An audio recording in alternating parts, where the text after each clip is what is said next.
what's up, everybody? Welcome to another episode of Downtown with Downstar. And today we have Juan Catalan from the Netflix series A Long Shot and a new book, Played. This is so good, bro. Thank you, man. I'm so excited. It's such a good read. Yeah, thank you. Such a good read. I'm gonna put it right there, bro. Make sure you guys check that shit out.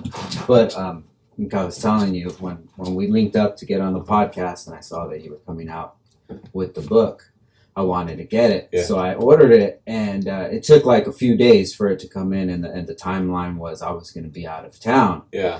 So I knew once that I landed, I was like, damn, I got to finish. I got to read that book.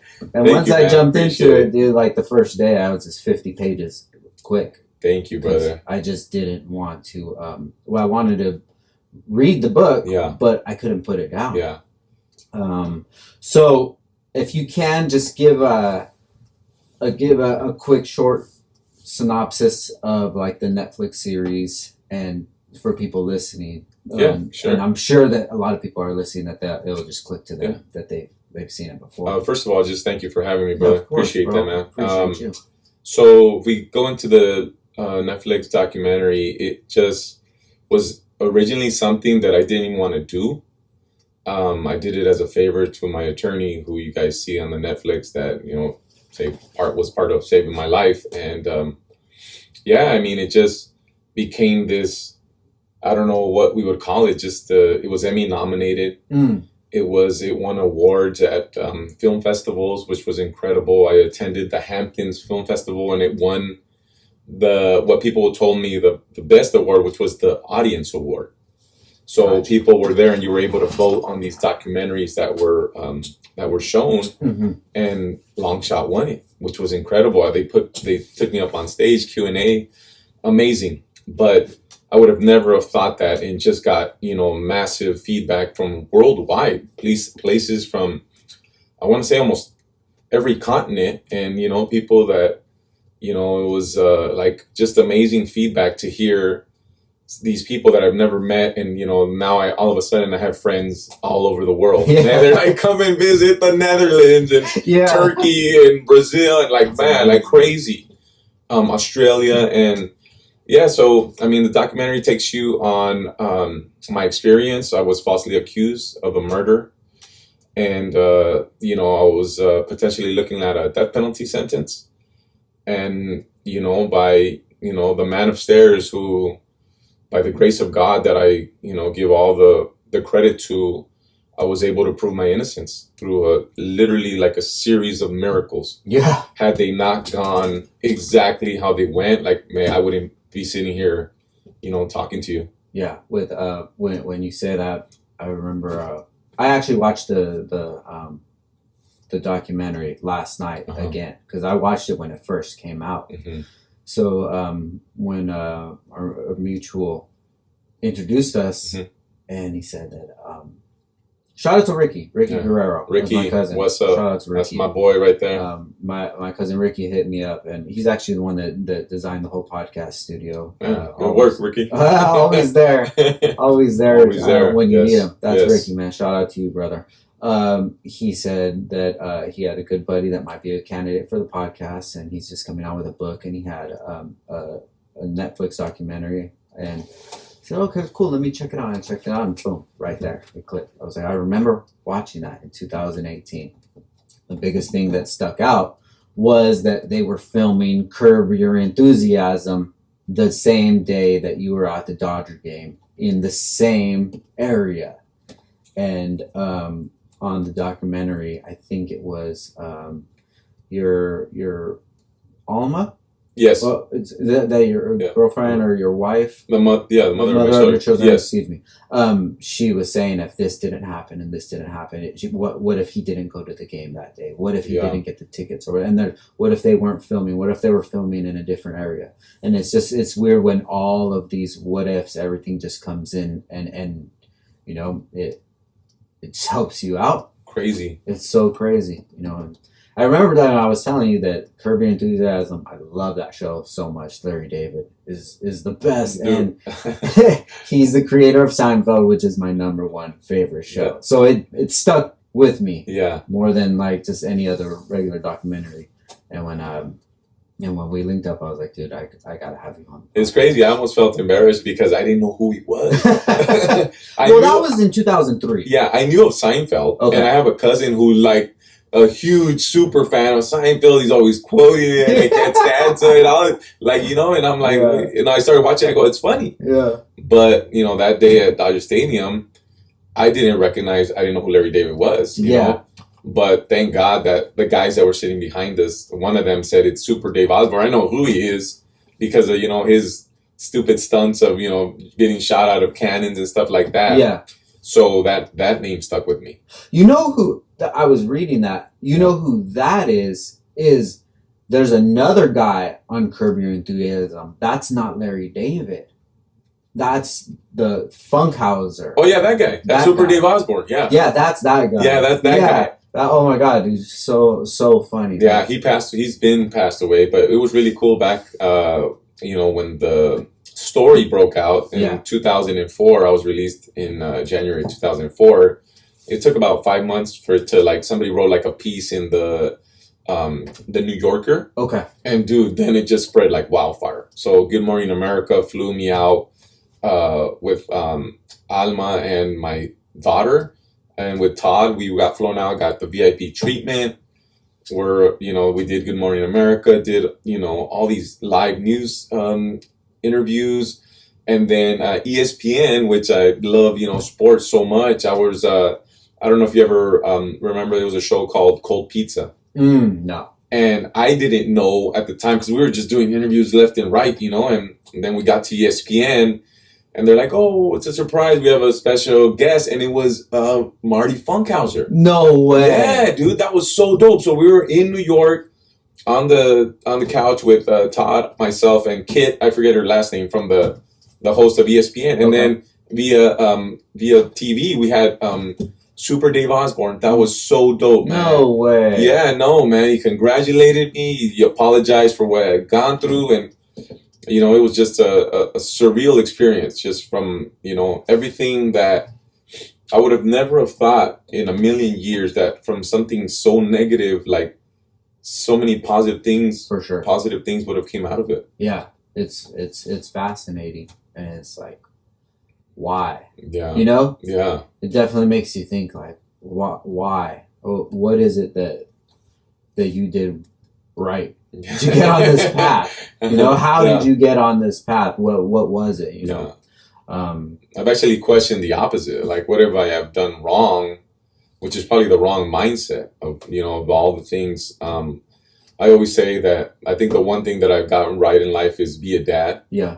Because I don't know, I just took that so serious, and kind of like what I was telling you before, like my childhood, I don't know, I just wanted my kids to have just, I don't know, a better childhood and stuff like that. But, going back to the why question, which is, I've had sleepless nights about it. And, one interview that we did in particular in New York, it was with Catherine Cryer, if I'm not mistaken, was the lady's name. And it was on Court TV. I don't know if you remember that channel. Yes. And she was an ex-judge. And then, for the most part, all the interviews were like the same. Like, how did you feel? You're on camera, all this and this and that. But when she said, Mr. Catalan, it seems like you have very important things left to do on this earth. Yeah. And that, I was taken back. Like, I was like, I hadn't heard that. For sure. And I just, I thought about that so much. But yeah, why? You have to ask yourself, why? Why did everything line up? Why did you go through these circumstances? What were you trying to, what was whatever trying to teach you at that time, what were they preparing you for? Yeah. And it's I could definitely see looking at it through the other side. Yeah. Too, but I mean, there's only two ways to look at it. I always look at things as like, I try to see the positive. That's how it should be. I try to see the positive in anything, because it's the easiest thing is just to be negative. Yeah. I read somewhere where it's like human nature to gravitate towards a negative, Yeah. And it's just, I don't know, you like just dwelling in that, oh, woe is me bullshit, and try to, that victim mentality that I thank God that, I can't do that. For sure. Even though, with what I've gone through. And it's just like, I think if anybody had a reason to, say, hey man, I'm calling it quits, or, I'm not doing anything, like, I think I would have that opportunity.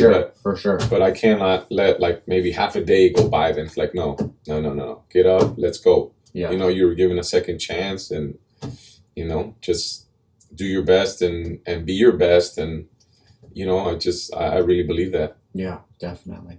So if we can, let's get into like your childhood, your upbringing. Mm-hmm. So where were you born and raised at? So I was born in East LA. Okay. And for most of my 20s, for most of my life, I was raised in the Valley, Sun Valley. Okay. Yeah. And that's the best junkyards. Yeah. Best junkyards. Yeah, there is the pickup parts. Yeah. Shout out. Is it really? Oh yeah, bro. You go there and find anything, dude. It's like a gold mine. I had uncles and my dad's friends that used to all work there. So whenever they needed a part, it's like, hey, call your tío Poncho, or Beto, and dude. Yeah, seriously. But so grew up there. Have an older brother and 3 younger sisters, and my dad came from Mexico in 1977 as an illegal immigrant. And then, I look at my dad as my hero because, to come, I write about it in the book, to come from somewhere all you've ever known, and then to come to a foreign place where you don't speak the language. Yeah. And then try to build, a life to just create a better future. Like, man, my dad is like, shout out to him and what he did. He brought my mom, and then like a year later, my brother was born. I was born 2 years after that. And yeah, we for the most part, it was, you don't realize it as a kid, but, we always had a roof over our heads. We had food on the table and stuff like that. It's just, I don't know if you're familiar with Maslow's hierarchy of needs. No. Yeah, so that ties back to like psychology and how, it's like a pyramid and there's stages.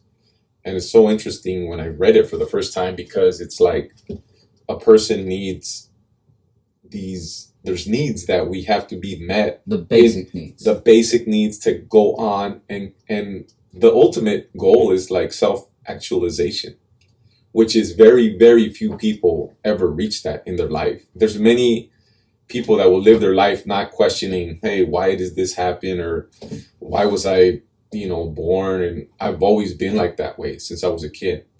I've always asked how are we like dangling in the space and, stuff like that, like scary stuff that I don't know why my brain has always been wired that way. Yeah. To always ask questions. And, my dad, being from a rancho, and, I kind of touch on it on the book too, is my dad lived a rough childhood. Yeah. He was never, looked after as a kid, and, as a son, as I don't know how you are with your kids, but, I'm the opposite. I hug my son, I kiss my son, tell him I love him, tell him I'm proud of him.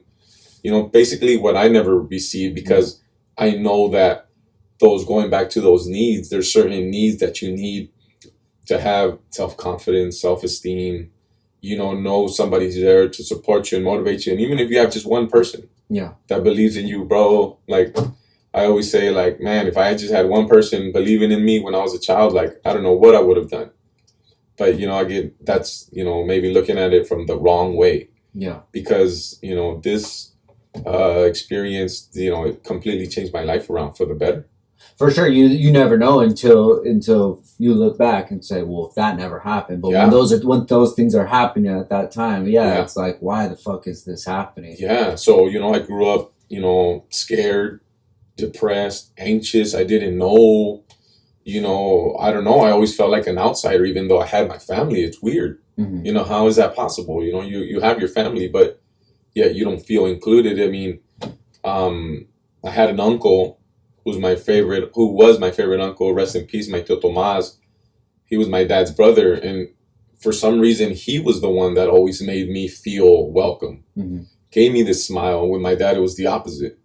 It was always like, an attitude and angry and stuff like that. And, and if I said the wrong thing, it was I actually got caught, with the ass whooping, and sometimes for not even doing anything. For sure. So, I don't know. I grew up and it led to, my teenage years. And then my uncle passed away. And that was like the first time that I ever realized, we all got to die. Yeah. And that hit me hard. And I think anxiety.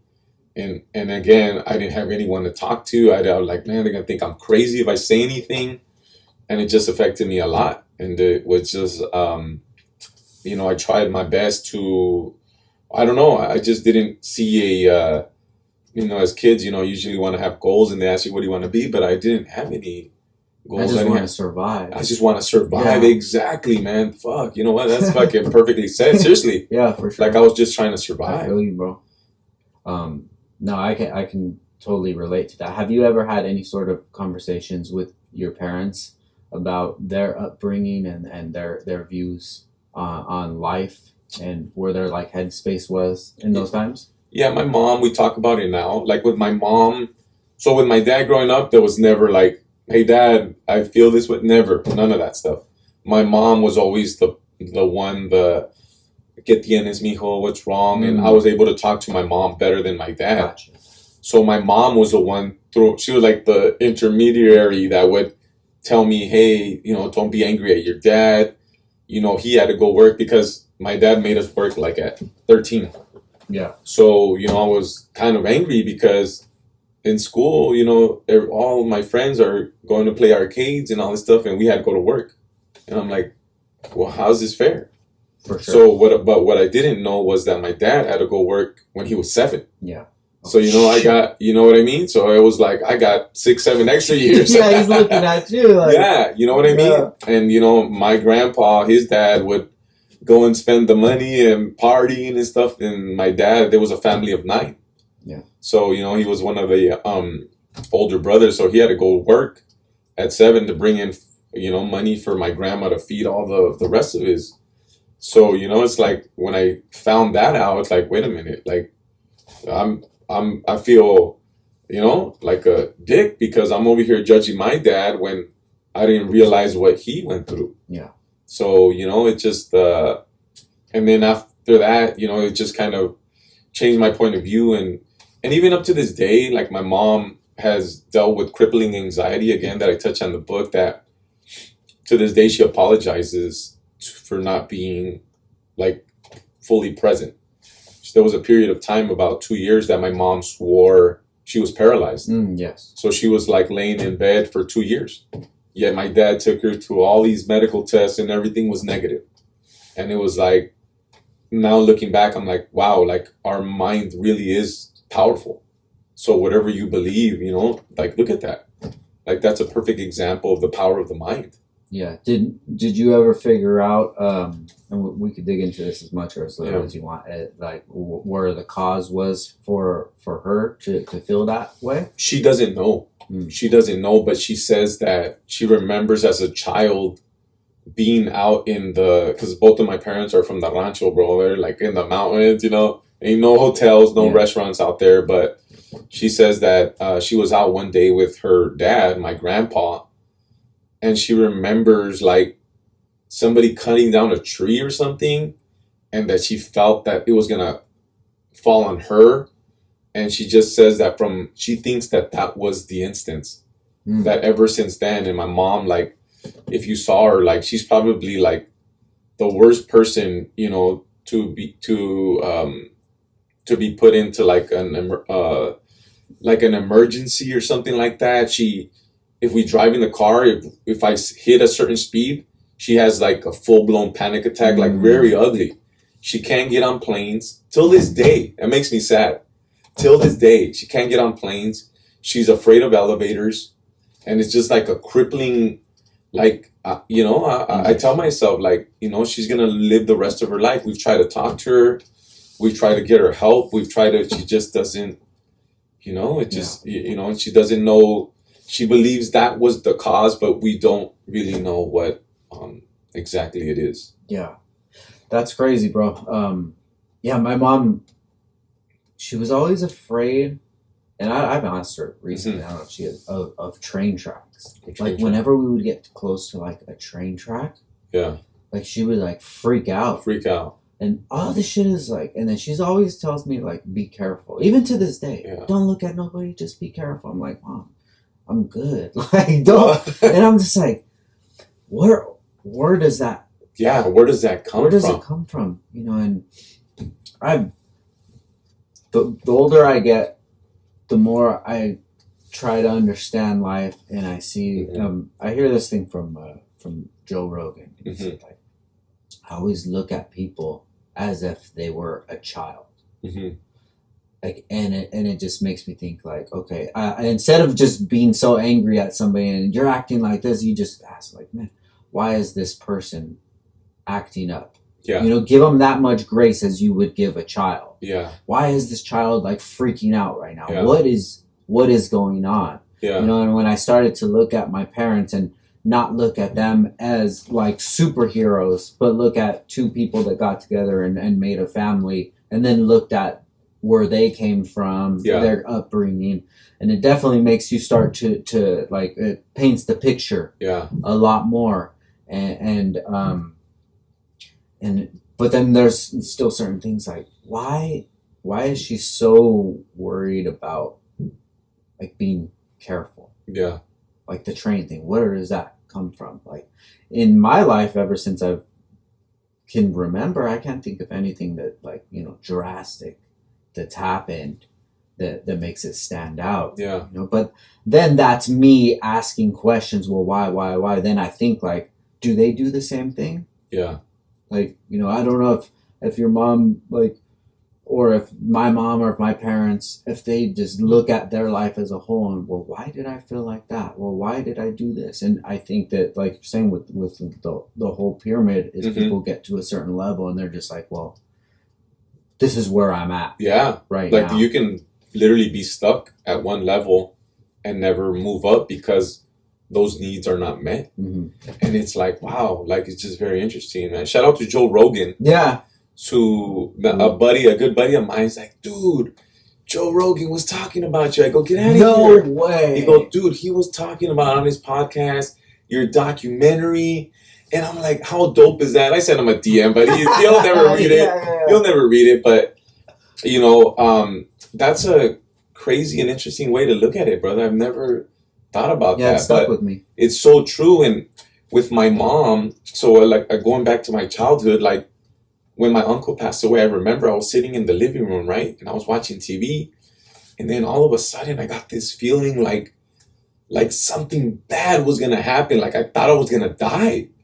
I remember I stood up. My brother was there, my sisters. And I was like, I was too afraid to say anything because I didn't know what it was. It was anxiety. It was like a panic attack. Mm-hmm. I remember I was like gingerly walking towards my backyard. We had a door in the back to go out to the backyard, and I was just standing there, and I remember looking. It was already like nighttime, and I'm like, is this how I'm gonna die? Like that's what I thought, and never knowing what that was until years later, that by my self-discovery, self-study, and what is this that I feel, which was anxiety. I learned that what that was. It was like an adrenaline rush, and I had so much inside of me that I never talked about. Like everything, I bottled everything up, and that's like the worst thing that you can do. So with my mom, everything that and even that goes for my kids, my sisters, anybody who cares to listen, like anything that I've learned, as God is my witness, I've tried to help other people with that, to understand, hey, this is this, and you know what, I dealt with this, and this helped me, and this. So with my mom, I tried to explain to her what anxiety was, but it would just go in one ear and out the other. Hey, Brian. So, hello. This is Brandy. Thank you so much. Yeah, of course. Thanks, Brian. Appreciate it. Here, go ahead. Take that, bro. Sorry. Yeah, so... You know I like Coke from the documentary? Or yeah. Is that... Are you serious? Oh, wow. Yeah, wow. bro. Thank you. Yeah, of course. But, yeah, I totally get it, because it's so hard to even explain anxiety. And when you hear it, there's such a stigma to it that it's like such a bad thing. And I'm not crazy. I don't have anxiety, you know, and keep going. No, so I was just trying to explain that to my mom, but you know, she doesn't my mom only went to the 2nd grade.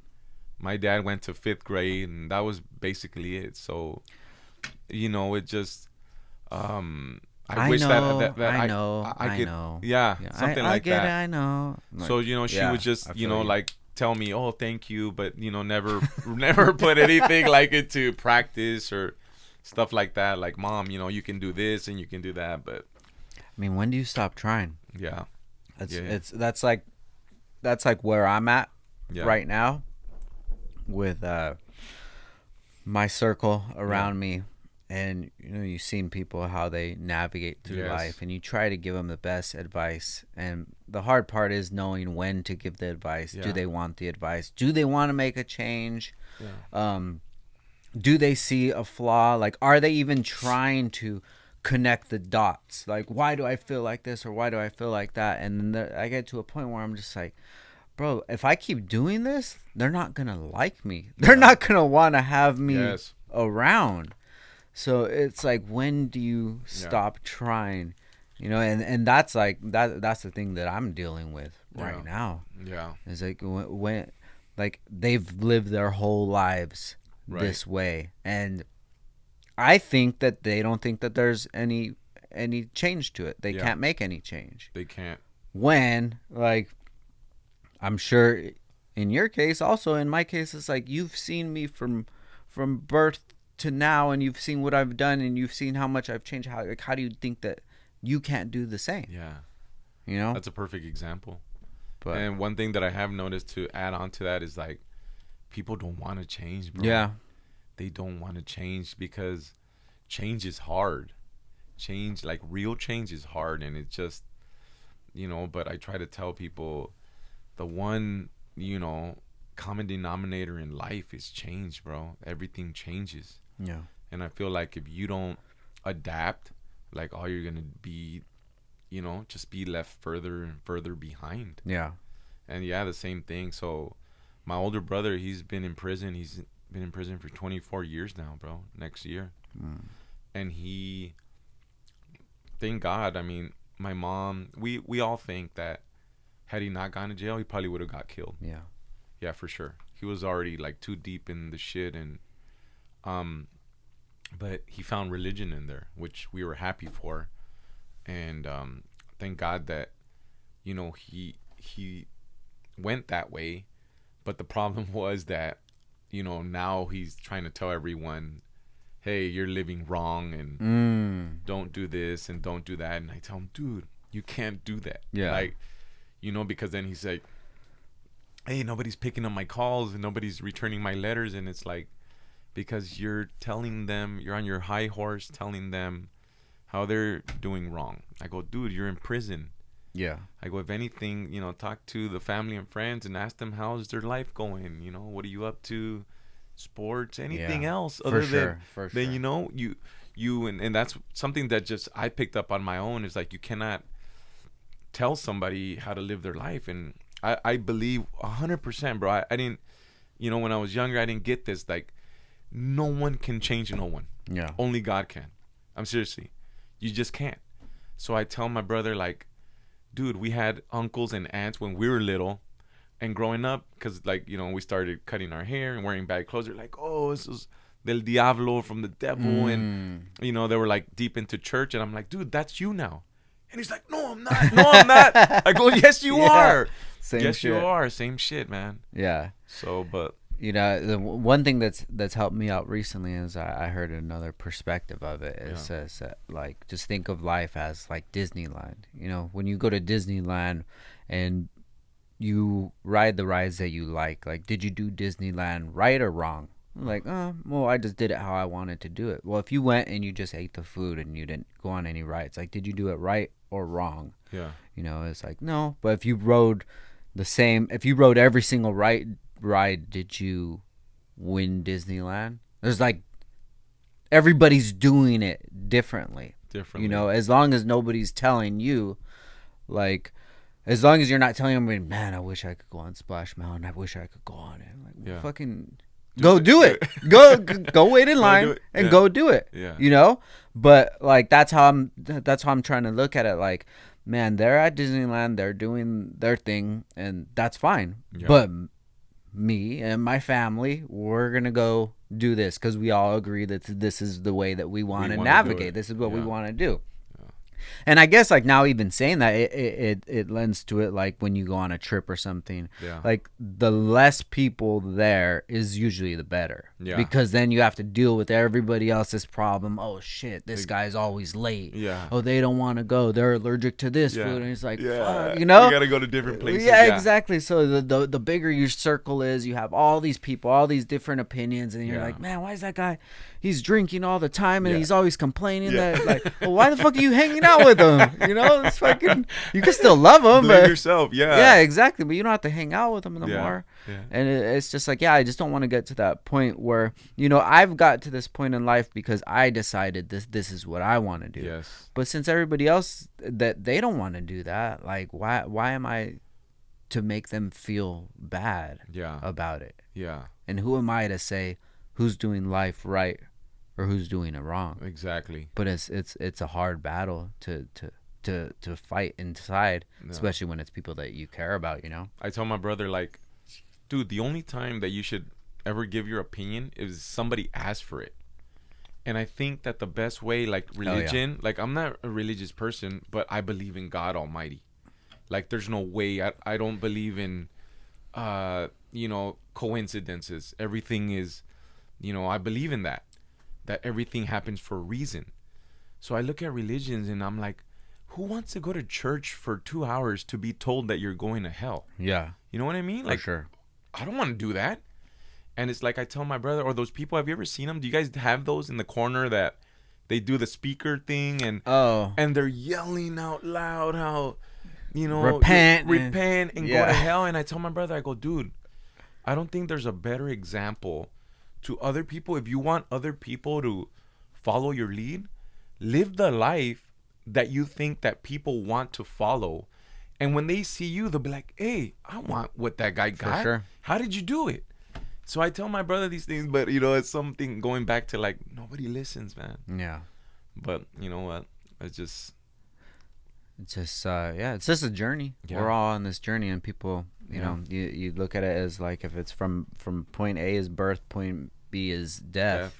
And this is the road that you're going down, and it's just some people walk, some people run, and some people just sit and don't do anything. And you can love them, but you love them from afar. And I've learned that. I love to say all this so I can hear myself saying it. So I'm telling myself, you know, like, you gotta just let everybody else do, and you know, leading by example, and being that change that people from your past or whatever will be able to see, like, well, they're not that person anymore, and hopefully motivate them. You know, life is, you know, the greatest teacher, man. Time is the greatest teacher. I think, you know, I've always wanted to. My uncle who passed away, my favorite uncle, my tío Tomás, he would always love large gatherings. He was the one to take me to our first Dodger game. We sat up top with the binoculars to watch Fernando Valenzuela, and our first soccer games and all this stuff. And he always wanted everyone together. And sadly, in my family now, that's gone. Yeah. Like, everyone's doing their own things, you know. Older family members are passing away, and it's like, sadly, you only see everyone at the funerals and stuff like that. But it's like, you know, I think that with time, you just, you know, and my growing up, like, some of my cousins, I consider them like brothers, and I don't know why, bro. It's just, all I've ever wanted was to love everyone, but yet, you know, I hear so-and-so said this about you, and then so-and-so said that about you, and it's like, bro, I'm trying to love everyone here, and I'm getting the opposite. I'm getting jealousy, and I'm getting all this stuff, and now it's like that big circle that you were talking about. Now it's like a tiny circle. But you know what? I just thank God that, you know, I love the quote that it says, give people enough time and they'll show you exactly who they are. You know what I mean? Good or bad. Good or bad. Yeah, for sure. And then now I think about it, instead of, you know, being, you know, sad about him, like, you just did me a favor. because I know your true colors. Yeah. So it's like, they say, you can't bring everybody. I'm that type of person that wants to bring everybody along, and it's like, you can't. Not everybody's going where you're going. Yeah. It's hard to let go of those things, but I've learned it the hard way. For sure. Yeah. Yeah. It's it's hard. It's hard. But like you, at the end of the day, you have to do what's best for you and your family. Yeah. And when I say family, I mean my wife and my 2 kids. Family. Yeah. And everything else besides that, it will make sense when it makes sense. Yeah. And if that sounds selfish or not, like that's just the perspective that I'm at right now. And it's the more people that you bring into your circle, the more perspectives that they have, and maybe they just don't align with who you are now. Maybe in the past, maybe you were good with your cousins back in the day when you all were on the same page. Yeah. I don't like to say like the same level, yeah, but it's like the like the same page. The things that they're thinking about are not what you're thinking about. So you're not gonna have those memories like you had in the past. Yeah. And then I wonder if that's like a society thing now. I wonder if people still have like that tight knit kind of family.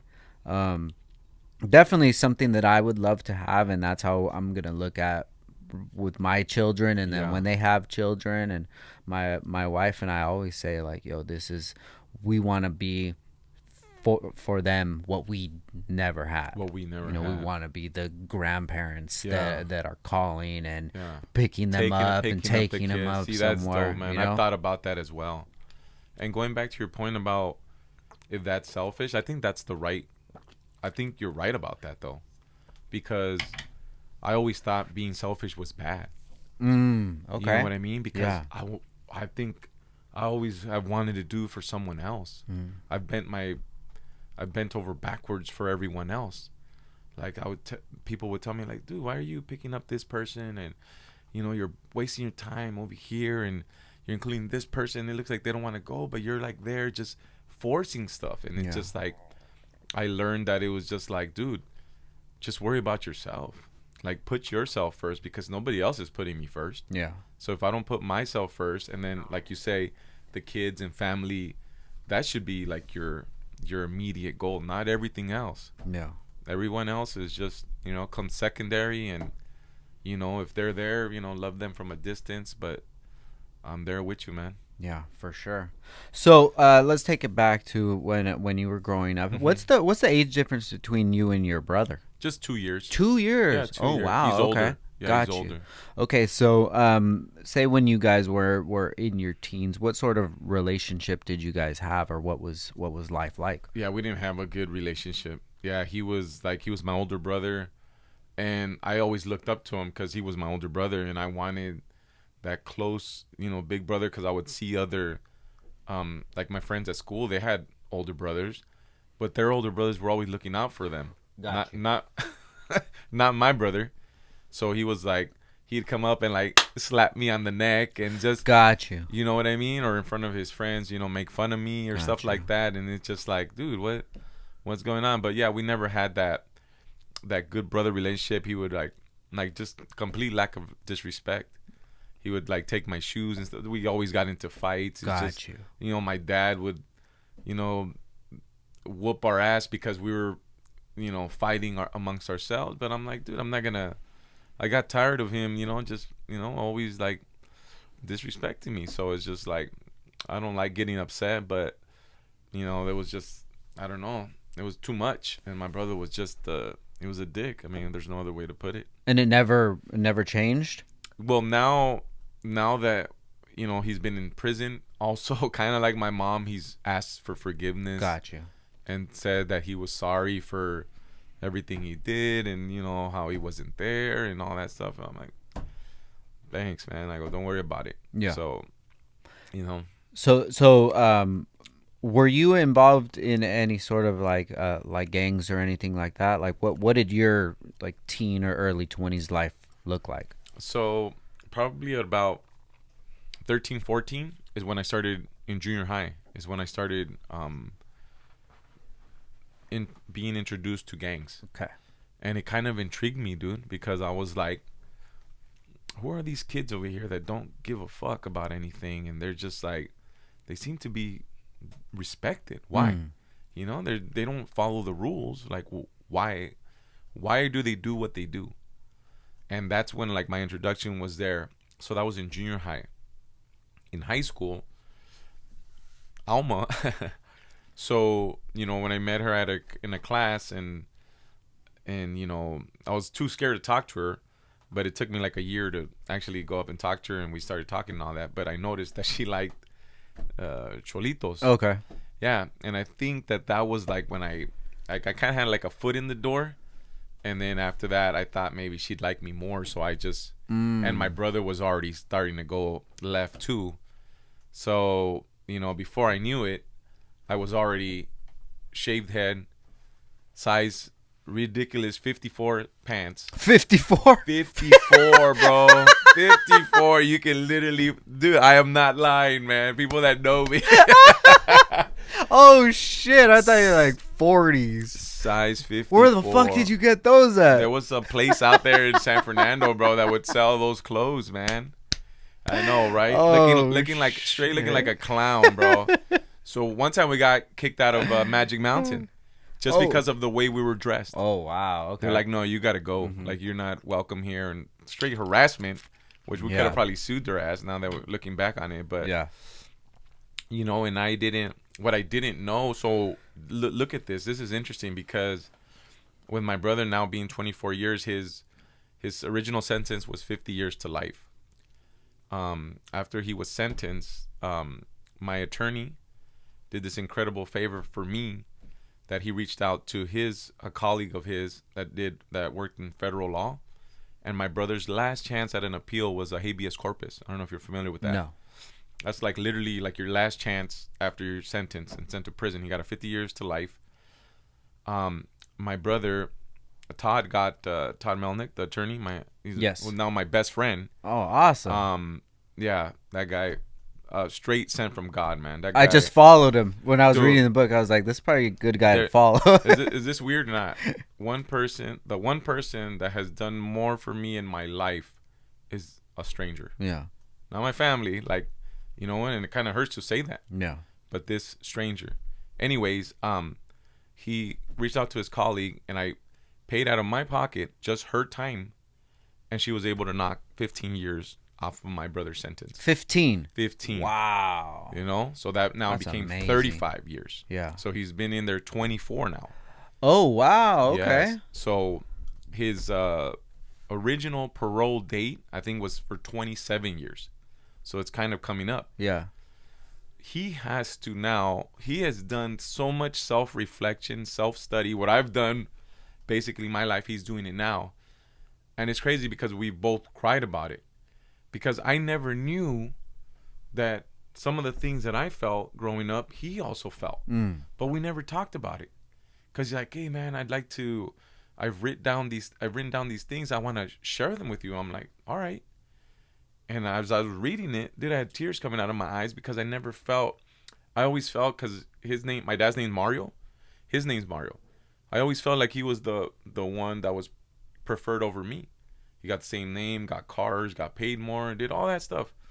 And, but I never knew that my brother felt scared, depressed, along the same lines that we felt. Yeah. And he wrote that when I think he got jumped in school, and that he was angry that, you know, that he was being disrespected by this gang, because what happened was, we went to like 4 or 5 different schools in a matter of like 7 years. So, dude, that's hard to be, you know, we had to take buses. We had to wake up at 6 a.m. to go in school, come back. And most of the time we were by ourselves. So, you know, things happen. And he was just talking about how, you know, gangs gave him that sense of belonging. Yeah. And I was like, bro, that's so true. Because what we didn't feel as kids, that we didn't have from my dad, is like, hey, homie, you know, you're part of the family, which is bullshit. Yeah. It's all bullshit. It's all like, you know, manipulation to you know, misery loves company. And now it's just like, wow, you know, that's what we now know, but we didn't then. That I think that's what led us that way. Yeah. Because what we didn't, those needs, going back to those needs that we didn't get met, which was affection and all this stuff, we were getting it from the wrong place. Yeah. So, yeah. So when we were about 15 to like 20, up until, you know, like period of 5 years, we were, like my mom says, we were in the lion's mouth. Yeah. And I could have easily been in there with him. And, you know, vice versa. Those things that happened that, you know, we got shot at, you know, we got arrested. I got arrested for, my brother started stealing cars and selling the parts. And I saw he was making money. I go, hey, how can I be down? Yeah.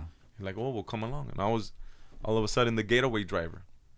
He would steal the cars. I would hop in and I would drive it, take it to his buddy's shop. And, you know, they were selling parts for like mad cash. You know, this story is so familiar. Mm-hmm. The story of the family that comes from Mexico, comes to California, Southern California. I can only imagine how that would be, how tough it would be to provide for your family, how stressed out you would be, how you don't have time to worry about if your kids are happy, if they need to talk to you, because you never had that before. Your kids end up getting that I don't want to say affection, but like, or attention. Yeah, the basis of it, the attention from other people, these other people who look like they are someone to look up to because they're respected, but it's really they're feared because they don't have any sort of, they don't have fear of rules. They don't have fear of getting in trouble, harming people. They take what they want. They do what they want. And it seems like such a terrible cycle that just keeps going and going and going. And it's just like, damn, how do you stop this? Yeah. Because at the end of the day, you're looking at a 15-year-old kid who's a 35-year-old, 15-year-old who they've never had anybody to talk to about anything. They're so angry at life, and it just keeps going and going. And you're like, man, that's so sad.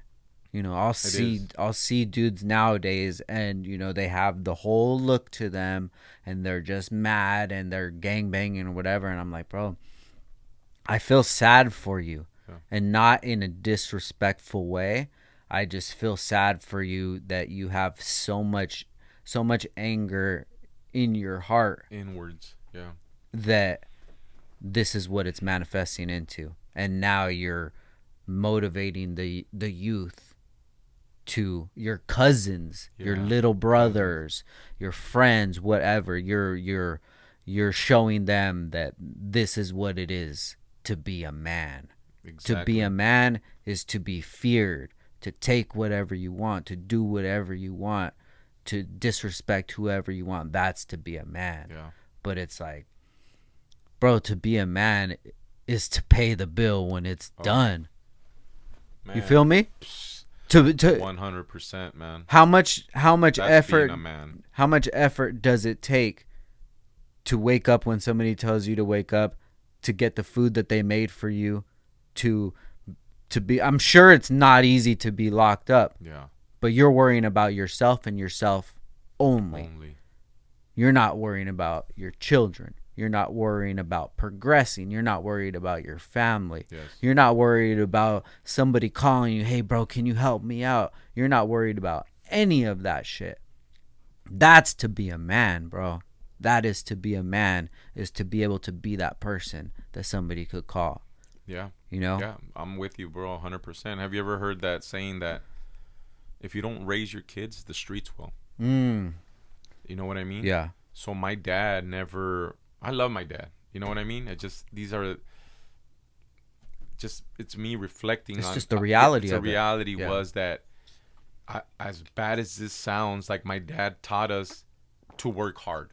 That's the one thing that he taught us, and I don't know another person that's worked harder than my dad. Yeah, he's literally worked for like 70 years straight.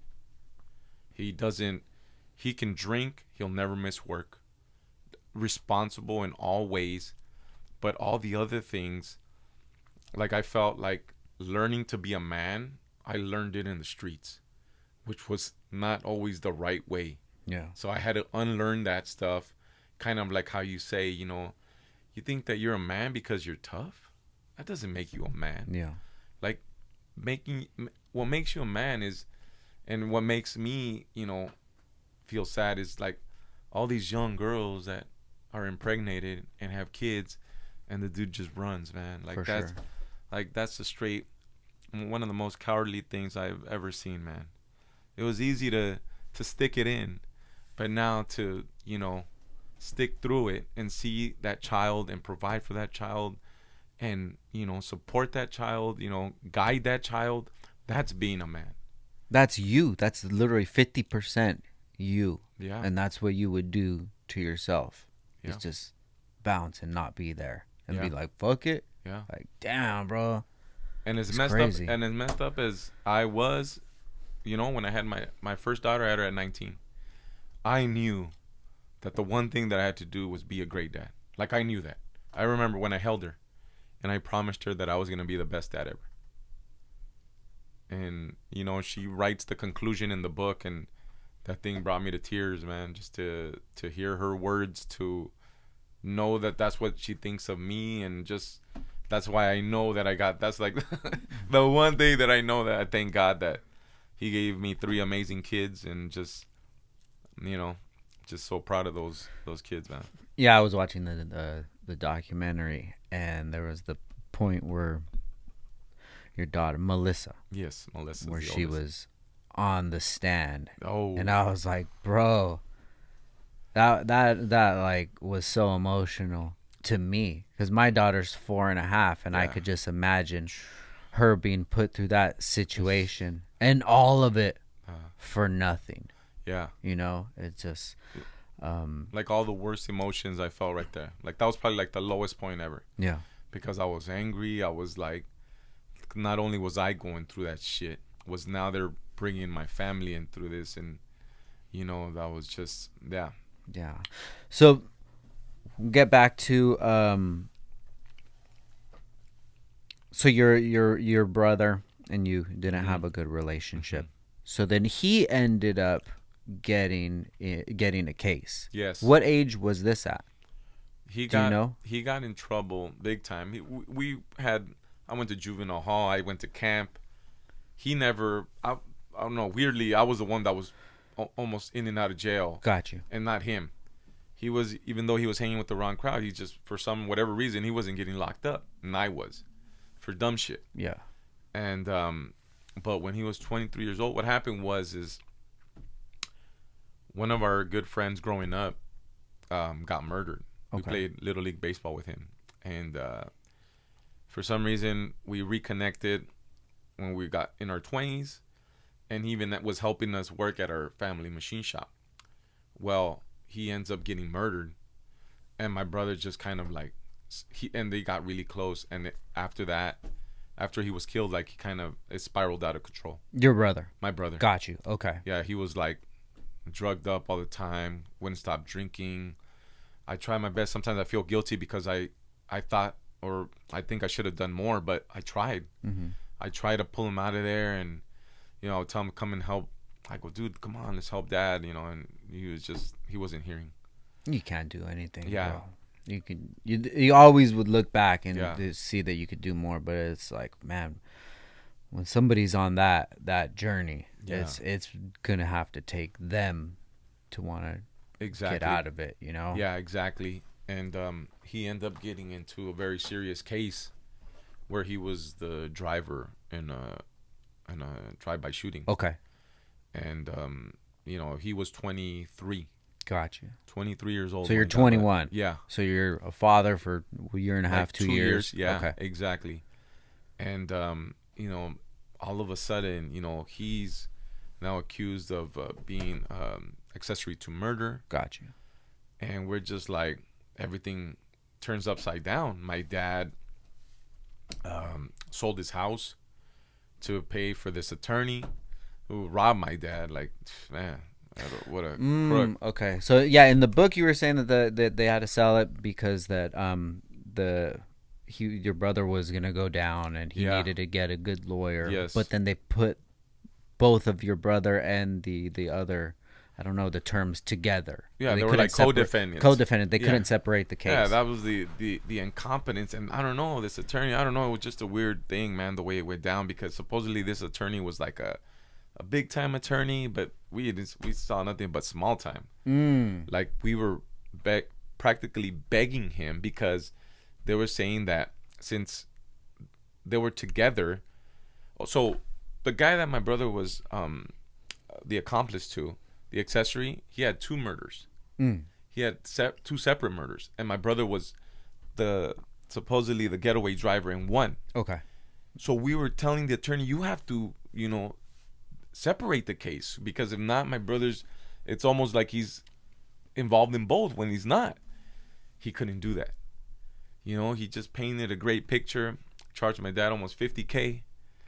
And, we got the same outcome had he went with the public defender. Have you ever asked Todd, like, to if that guy was able to do it and he just was incompetent, or You know what? Todd has his opinions on it. He repeated to us that he's a great lawyer, that if he had ever got into trouble himself, he would hire him to do that. Gotcha. But you know what? There was like so much going around at that case that Todd mentioned that he might have been fearing for his life. Oh, okay. You know what I mean? Yeah. So it was just like it was so much going on that, but we were just so upset that, again, had we not, my dad wouldn't have had to sell his house. Yeah. And, would have had $50,000 in his pocket.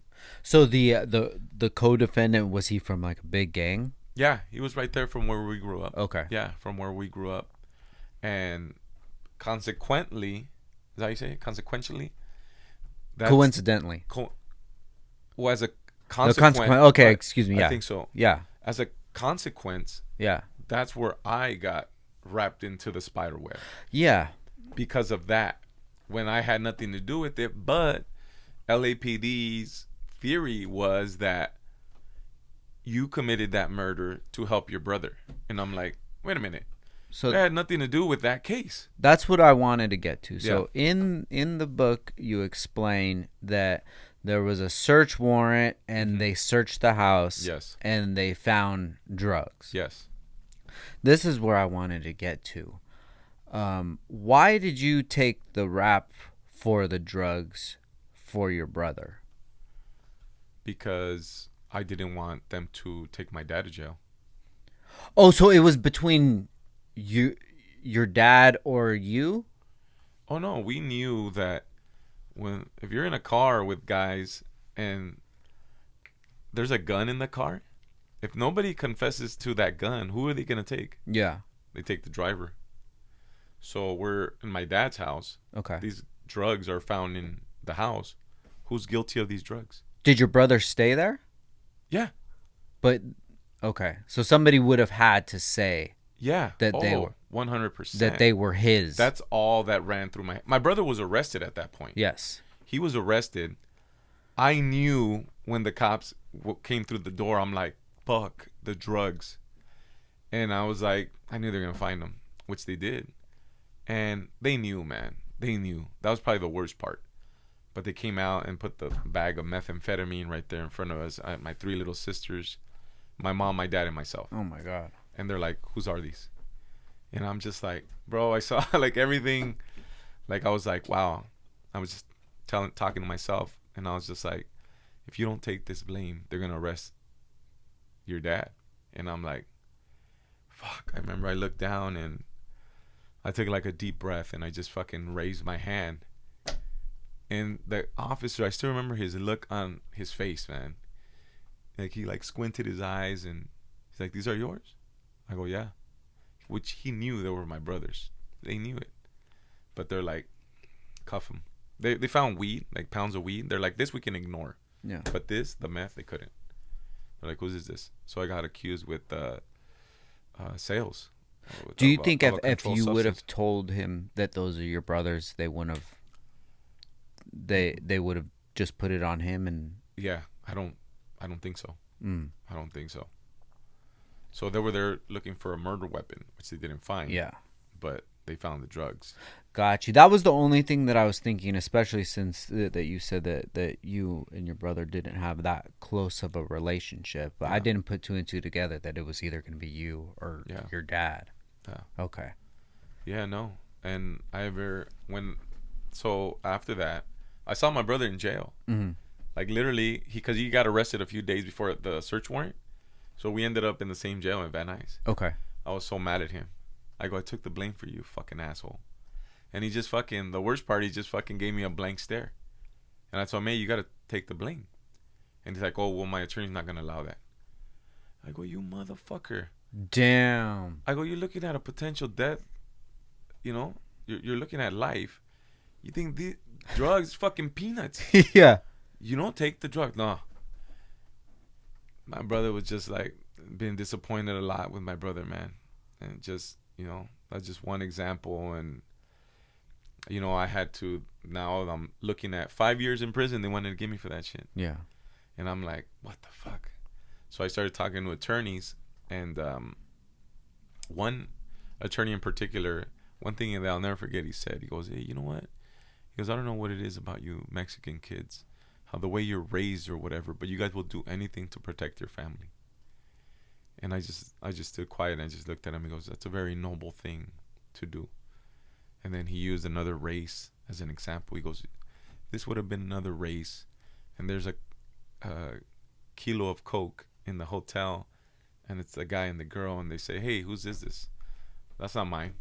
'Oh, well, if you don't admit to it, we're gonna take the girl.' 'Take that bitch.'" And it just, he gave me that example. Yeah. And I was just like, you do what you got to do to protect your family. Yeah. I believe that 100%. Yeah, for sure.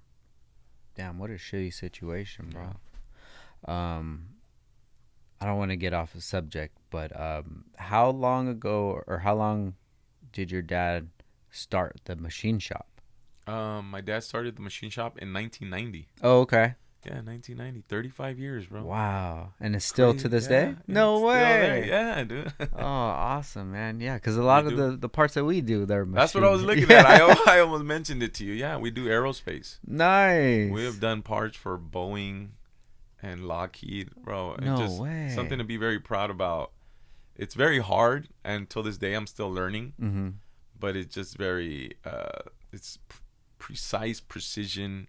It's just, man, it can get very, the pressure can mount for sure. Yeah. Do you guys have CNC machines now? Oh, yeah. Cool. Yeah, we dude. have CNC machines, yes. Oh, that's so cool. Yeah, Mills. That's such a great skill. Oh my gosh. To know.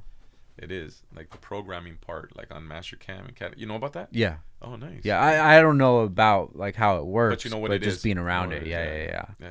I love going to machine shops, and everyone has the desk where they take a sample and they put the samples, and I'm just always just looking at them. I like that. How did you do this? How'd you do that? Yeah. There's some parts that will like literally send you home crying, and then there's some that are easier, but big, small, but yeah. Yeah. Right now we're working on some brackets for Lockheed. They're about 13 inches long, 10 inches wide, and about 2.5.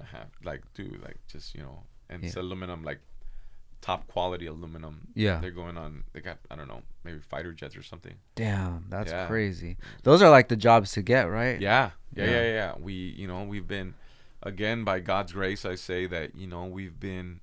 People come to us and they'll be like, "Man, how are you still in business?" And I always say, by the grace of God. No. You know what? And even sometimes people don't believe me, but which is weird that a lot of times, like, remember COVID and then the recession back in 07, 08? Dude, I was like, for sure we're going to close. Like, that's the end of our shop. Mm-hmm. And work always comes in through the door. even if we're not looking for it, dude.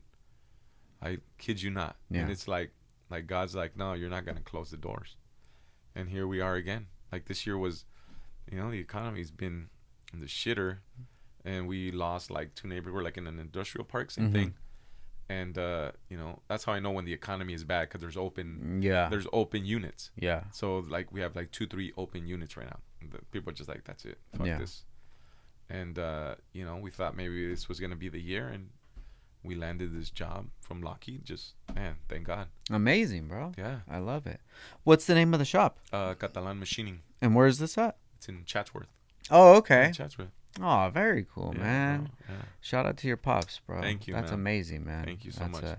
That's such a good skill to have, and I just love it. I would just love watching the parts come off of the machine. Yeah. All the process that it goes through. The best part is the finished product. Yeah. But like all the setups and all the, the tooling and the way to hold it, make sure that the machine doesn't crash, because that's a $10,000 accident. Like, sometimes it drives you crazy, or the cutter's not working. You got to call your tool guy. Hey, man, 4 or 5 days. I'm like, no, I need it today. And it's just, but then the metal getting more expensive. Yeah. Oh man, everything has got through the roof, bro. It's ridiculous.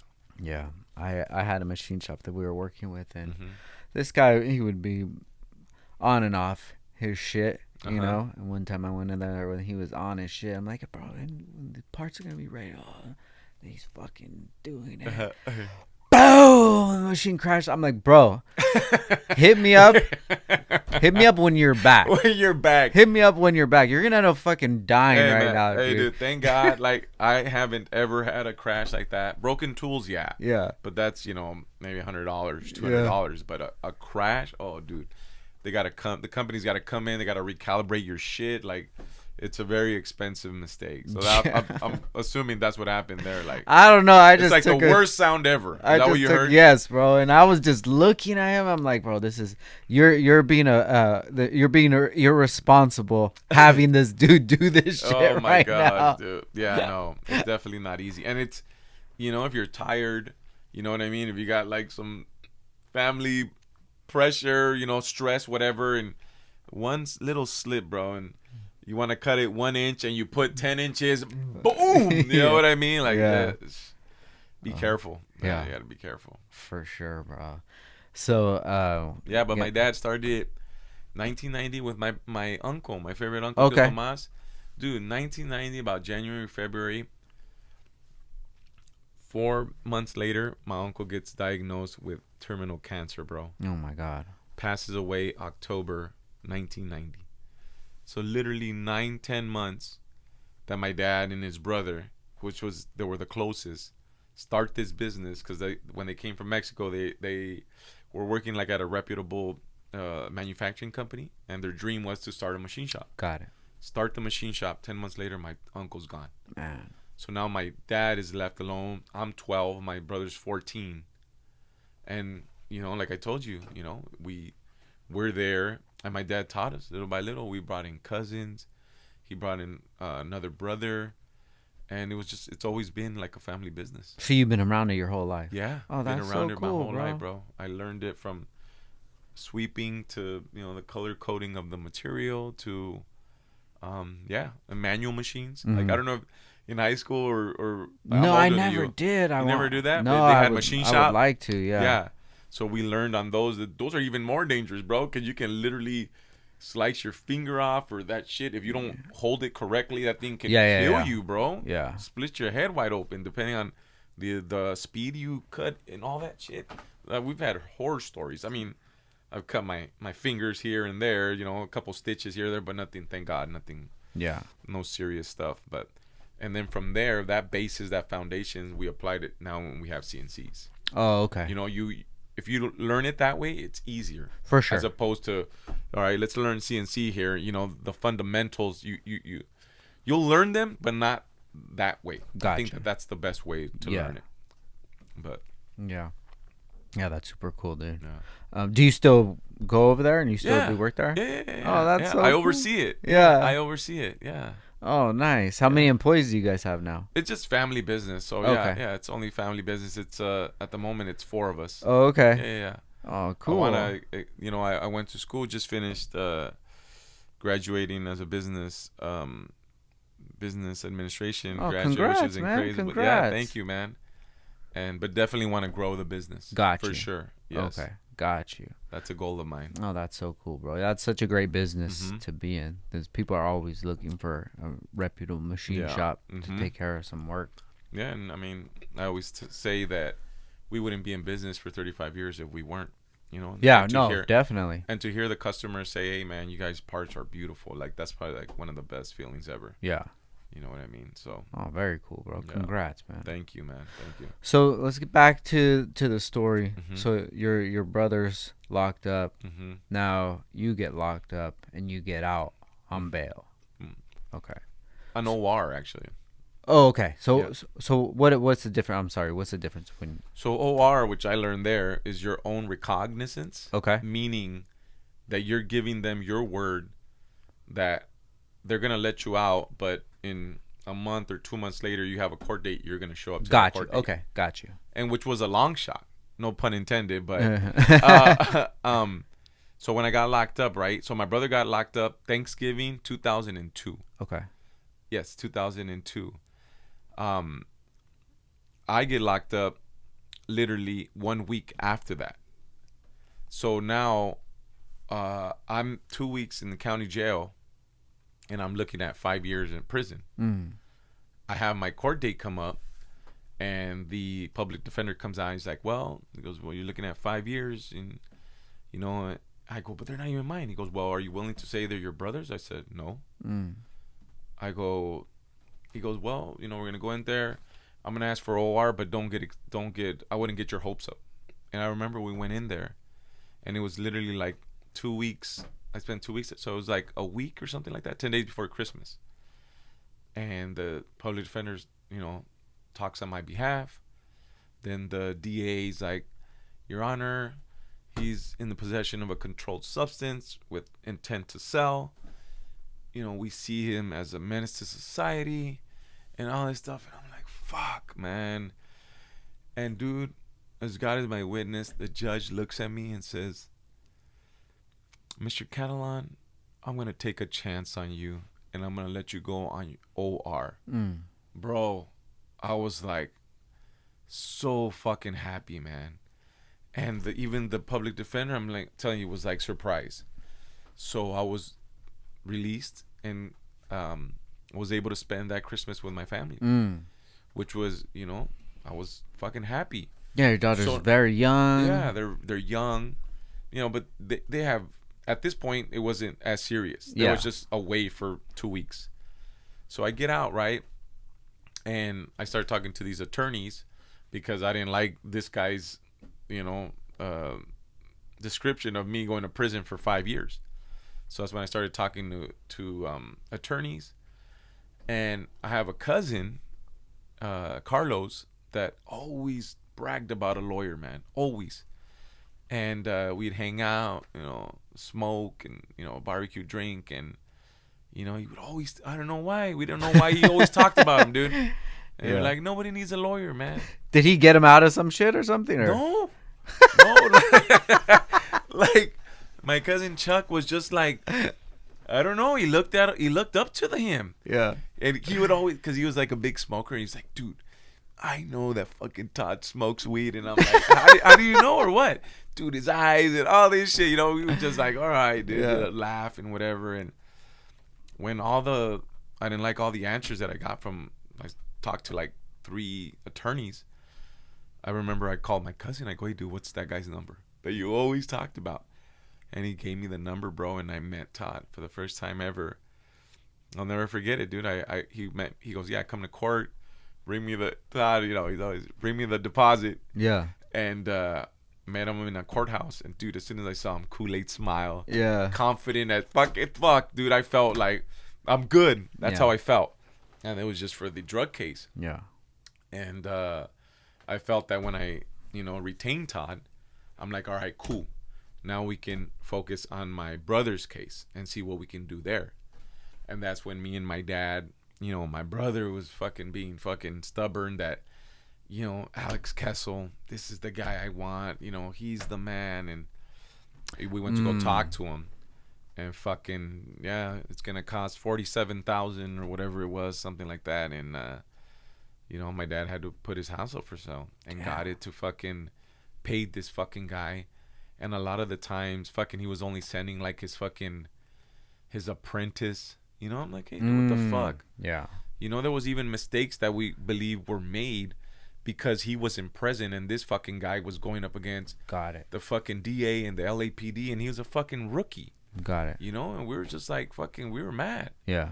And, you know, and then fast forward to my brother's preliminary hearing. So I retained Todd about March of 2003. Fast forward to May 2003, and my brother's preliminary hearing comes up. He's fucking nonstop calling the house. He's like, hey, he goes, I need you guys to come and be in the audience because judges, you know, they look down on that. If there's the person being accused has no family, that means that, you know, nobody's supporting them. And dude, my dad doesn't miss work. My mom, I told you, is afraid of heights, won't get on the elevator. I have my 3 little sisters. Who does that leave? Me. Yeah. So I'm like, dude, I'll fucking go for you, you know? So I took my oldest sister. She's like, I'll go. So it was me and her, Alma, and my best friend Ruben at the time. We fucking go, and this is the first time that I ever see Martha Puebla. I had no idea who she was. And we fucking got pulled out of court, and fucking they accused us of fucking being there to intimidate her, a witness. Like, the fuck are you guys talking about, man? It's like 2 girls, myself and my friend, who, you know, looks like a regular dude. Yeah. Like, what, how does this say intimidation? You know what I mean? And they fucking pulled our IDs, fucking wrote it down, and they wanted to kick us out. I go, man, this is fucking ridiculous. They eventually let us back in, and I witnessed this girl because she was testifying. She was there to testify against my brother's co-defendant. Yeah.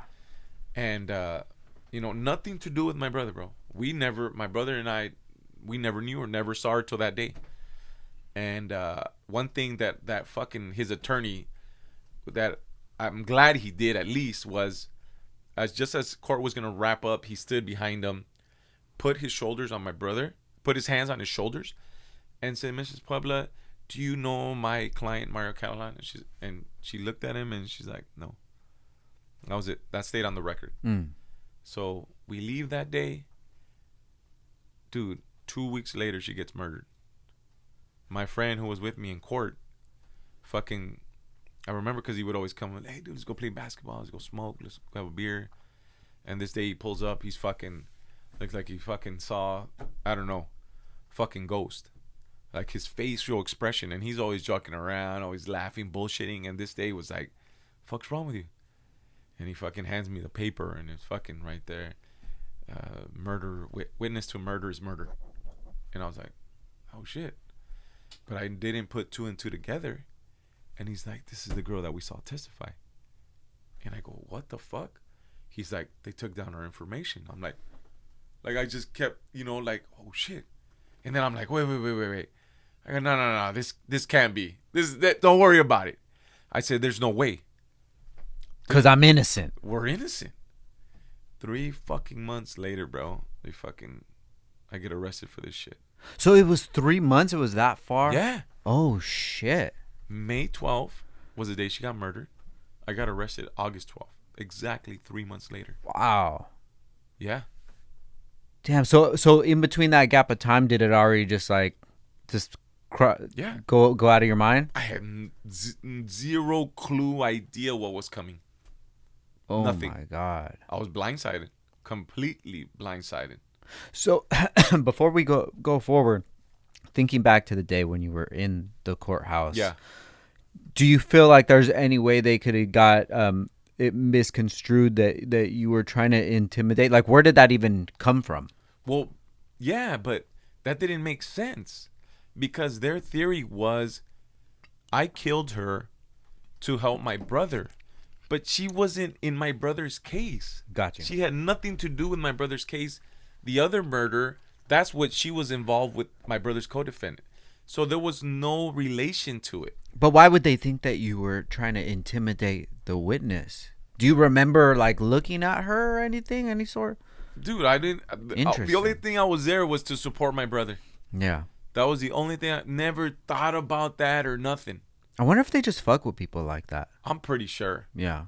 100%. Yeah, Todd heard rumblings throughout the court that. So she gets murdered May 12th. I get arrested August 12th.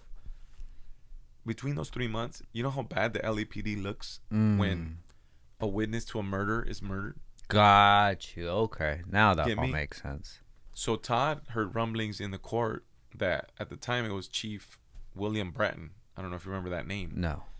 He was the chief of the LAPD. And he got word in court that he fucking told them, you guys better fucking close this fucking case. Arrest, whoever, close this fucking case. And they came upon me. But later through court documents that I found out when I got arrested, they said that there was an informant. I was told that somebody, Mr. Sam, is what it said in the documents. Okay. Told them that it was me. That killed her. Yes. Huh. Okay. So he's feeding them, probably trying to get on a lighter sentence or something. Yeah. Oh, dude. The dude is a piece of shit. Yeah. I knew him. I knew the guy. Fucking for I don't know how many years. Played basketball with him. Hung out with him. Bullshitted with him. Never knew the guy to be that. And, when Todd saw the dude's rap sheet, he had crack. He had fucking relations with a minor. All this shit, bro. And, I believe to lighten his other sentences or whatever. Yeah, that's what he fed him. What I don't understand is why, though. Yeah, probably just because he put two and two together and was like, fuck. I hadn't seen the guy in a while. I don't know why. I almost feel like somebody told him to say that. Oh, shit. Yeah. Yes. Yeah. Damn. So, in these 3 months, nothing clicked. Bro. So we were just worried about dealing still with my brother's case. So you and is Ruben? Yeah, Ruben. So you and Ruben comes over, you guys see that and fuck, and then what happens after that? Like that was the rest of that day. Did it just like, it's whatever? Yeah, let's go play basketball. Okay. Yeah, because I love playing basketball. Got you. So we went and played basketball, and for the next 3 months, life was normal other than my brother being, in jail. I was working, doing everything, taking care of my kids. Did they have any more court cases that you went to for your brother? No, because that was a preliminary hearing. Okay. So the next thing was a trial. Okay, got you. Which came later. Got you. Yeah. Okay. So then paint the day of the August 12th, yeah. So, Alma and I, haven't had the best of relationships, and this was just another instance that we were arguing or whatever, broken up. And that day I was trying to go to sleep and I couldn't. So I was having, trouble sleeping. So I called her and I asked her to come over with the kids because I was living at my dad's house. She was living at her mom's house. And she's like, no, I'm not going. The kids are asleep. I'm not going to go. And I just convinced her.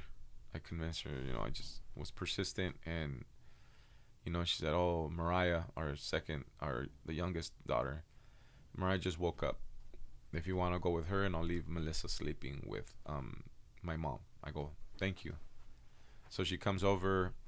I felt more at ease, and we fell asleep. And I had the weirdest fucking dream that night. I tell people that what I can remember, it was just like some type of creature, like aliens or something, dude, that I was like, I don't know if I was coming out of my house or walking down the street, but dude, they like ganged up on me and they were like trying to pull me away, like take me away. And I was like resisting and fighting. And I'm like, what the fuck? And When I woke up, I told him, like, fuck, you know what? I had the weirdest fucking dream. And I didn't have a car at that time. So I go, hey, can you drop me off at work at our shop? She goes, yeah. So we get up and we get into the car. What I never realized was the cars that were already there waiting for me to come out. Got you. She did, but she never told me. So we fucking get in the car, Mariah, myself, and Alma, and we're driving. It's like 2 miles from my house. And as we're driving, she tells me later that these cars kept following us. Mm. And I had no clue because she never said anything. And, you know, we get to our shop. We pull into the parking lot. And, dude, she parked into the parking. And I can see I'm in passenger, and I see this car, like, cut us off violently. Like, violently. And that pissed me off. Because it was like, darn, what the fuck is this? And I fucking swung the door open. I step out. And, dude, fucking right at me, dude. Like a fucking biker-looking guy. White guy. Like, the only could... Like, I just, like, saw my life flash before me, bro. I was staring down the fucking barrel of a gun. And I fucking froze. And I thought that was it. That's it. And it was like within a matter of seconds, bro. It was just completely surrounded. Everything went blank and for me. And I was just surrounded. And then they started fucking no clue, sign whatsoever, law enforcement. And my dad was already in the shop. Mm-hmm. But since it was early, he always closes the roll-up doors down. So my other neighbors were just starting to get there. And they started yelling, started using cop language. That's when I was like, oh, they're cops. Fucking got yelled to get to the ground. I got into the ground. But at this point, Alma and my daughter are seeing. I'll never forget that shit. And my little daughter starts crying. Fuck, dude, I was so fucking mad. They fucking had a printout of my face. And they're like looking at it. They're like, this him. It was like a mugshot or something. Old mugshot. And they're like, this him. I'm like, what the fuck? Like, through my mind was like, why the fuck are they coming at me like this? Like, maybe I had a warrant. Probably nothing like that, like a ticket. I'm like, never crossed my mind. Why? Yeah. How? Like, what the fuck? And this whole time, this whole commotion is happening. You know, they're on top of me. My dad must have heard the commotion, and he opened the office door and he pokes his head out. And I remember I looked up and I saw him, and I was like, Dad, I go, look what they're doing to me. And my dad was looking, and the fucking cops fucking yelled at him, close the fucking door. And my dad closed the door. So my daughter's crying. They yelled at my dad to close the door. My neighbors, who we've known for years, are all looking out their door at me on the ground. Like, I could just imagine what was on their mind. One actually said something later, bro, that I let it slide, but he didn't know that it was me. But they were just like, who the fuck is our neighbor that we didn't know who he was? And they picked me up and they put me into a little mid SUV. And I just kept asking over and over, why is this? What's happening? What? And they wouldn't answer. They wouldn't answer. All they said was that detectives wanted to talk to me. That's all they would tell me. They violated all my rights. Never, which I found out later. And they drove me down to the fucking North Hollywood police station. And which I was held there for like 6 hours before I was even told anything. Mm. So at this time, what ended up happening to that case that you got for the drugs? Oh, dude, that was peanuts. That was like fucking in the rear view mirror. I wasn't even worried about that. That got taken care of when I beat this case. No, but were you still on the hook for that, or had you already went to court for it? Oh, no. I hadn't gone to court yet for that. So you didn't think that maybe it had to do with that? Oh, you know what? Damn, great point, bro. But I was like, why? If I hadn't broken any of my court dates or anything. Okay, so you still had a court date. Yeah. Oh, yeah. I was continuing with that. Yeah. Okay, got you. Okay, that makes sense. Yeah. Okay. So that was another thing that Yeah. that I wanted to ask. Like that's the first thing that would have come to my mind. That day was coming up. But I got arrested for the murder before then. Yes. Okay, got you. Yeah. So I was like, wait a minute, could it be that? But why? If I don't even... Yeah, if I have a court date in September, why Yeah. are you fucking with me right now? Yeah, exactly. Okay, that did cross my mind. But I'm like, I'm following, Got you. the dates. Okay, so you get there, and they haven't told you anything, and then it comes. Like, how does that come out? That day? Where they tell you about... So... Dude, I very few people know this, but so I'm in that holding tank at the LAPD in the back, the jail cell. It's like a long row of just cells, and I'm the only one there. And I'm sitting there. It's fucking cold as fuck, and I'm just bricks and a steel bench, and I'm sitting there. And the way that police station is, they bring in the arrested people through the back door, and then right away to the right is that row of cells. Okay. So I know that because I had just come through there. So I could hear every time that door opened because, it was just a cell. I can't look down that way, but I can hear. Got you. And I hear that door open again. And then the police officer who was watching me, because I was the only one there, it must have been a sergeant, lieutenant, somebody came in through that door and he said, "Who do we have back there?" And the officer responded, "Only the 187 suspect."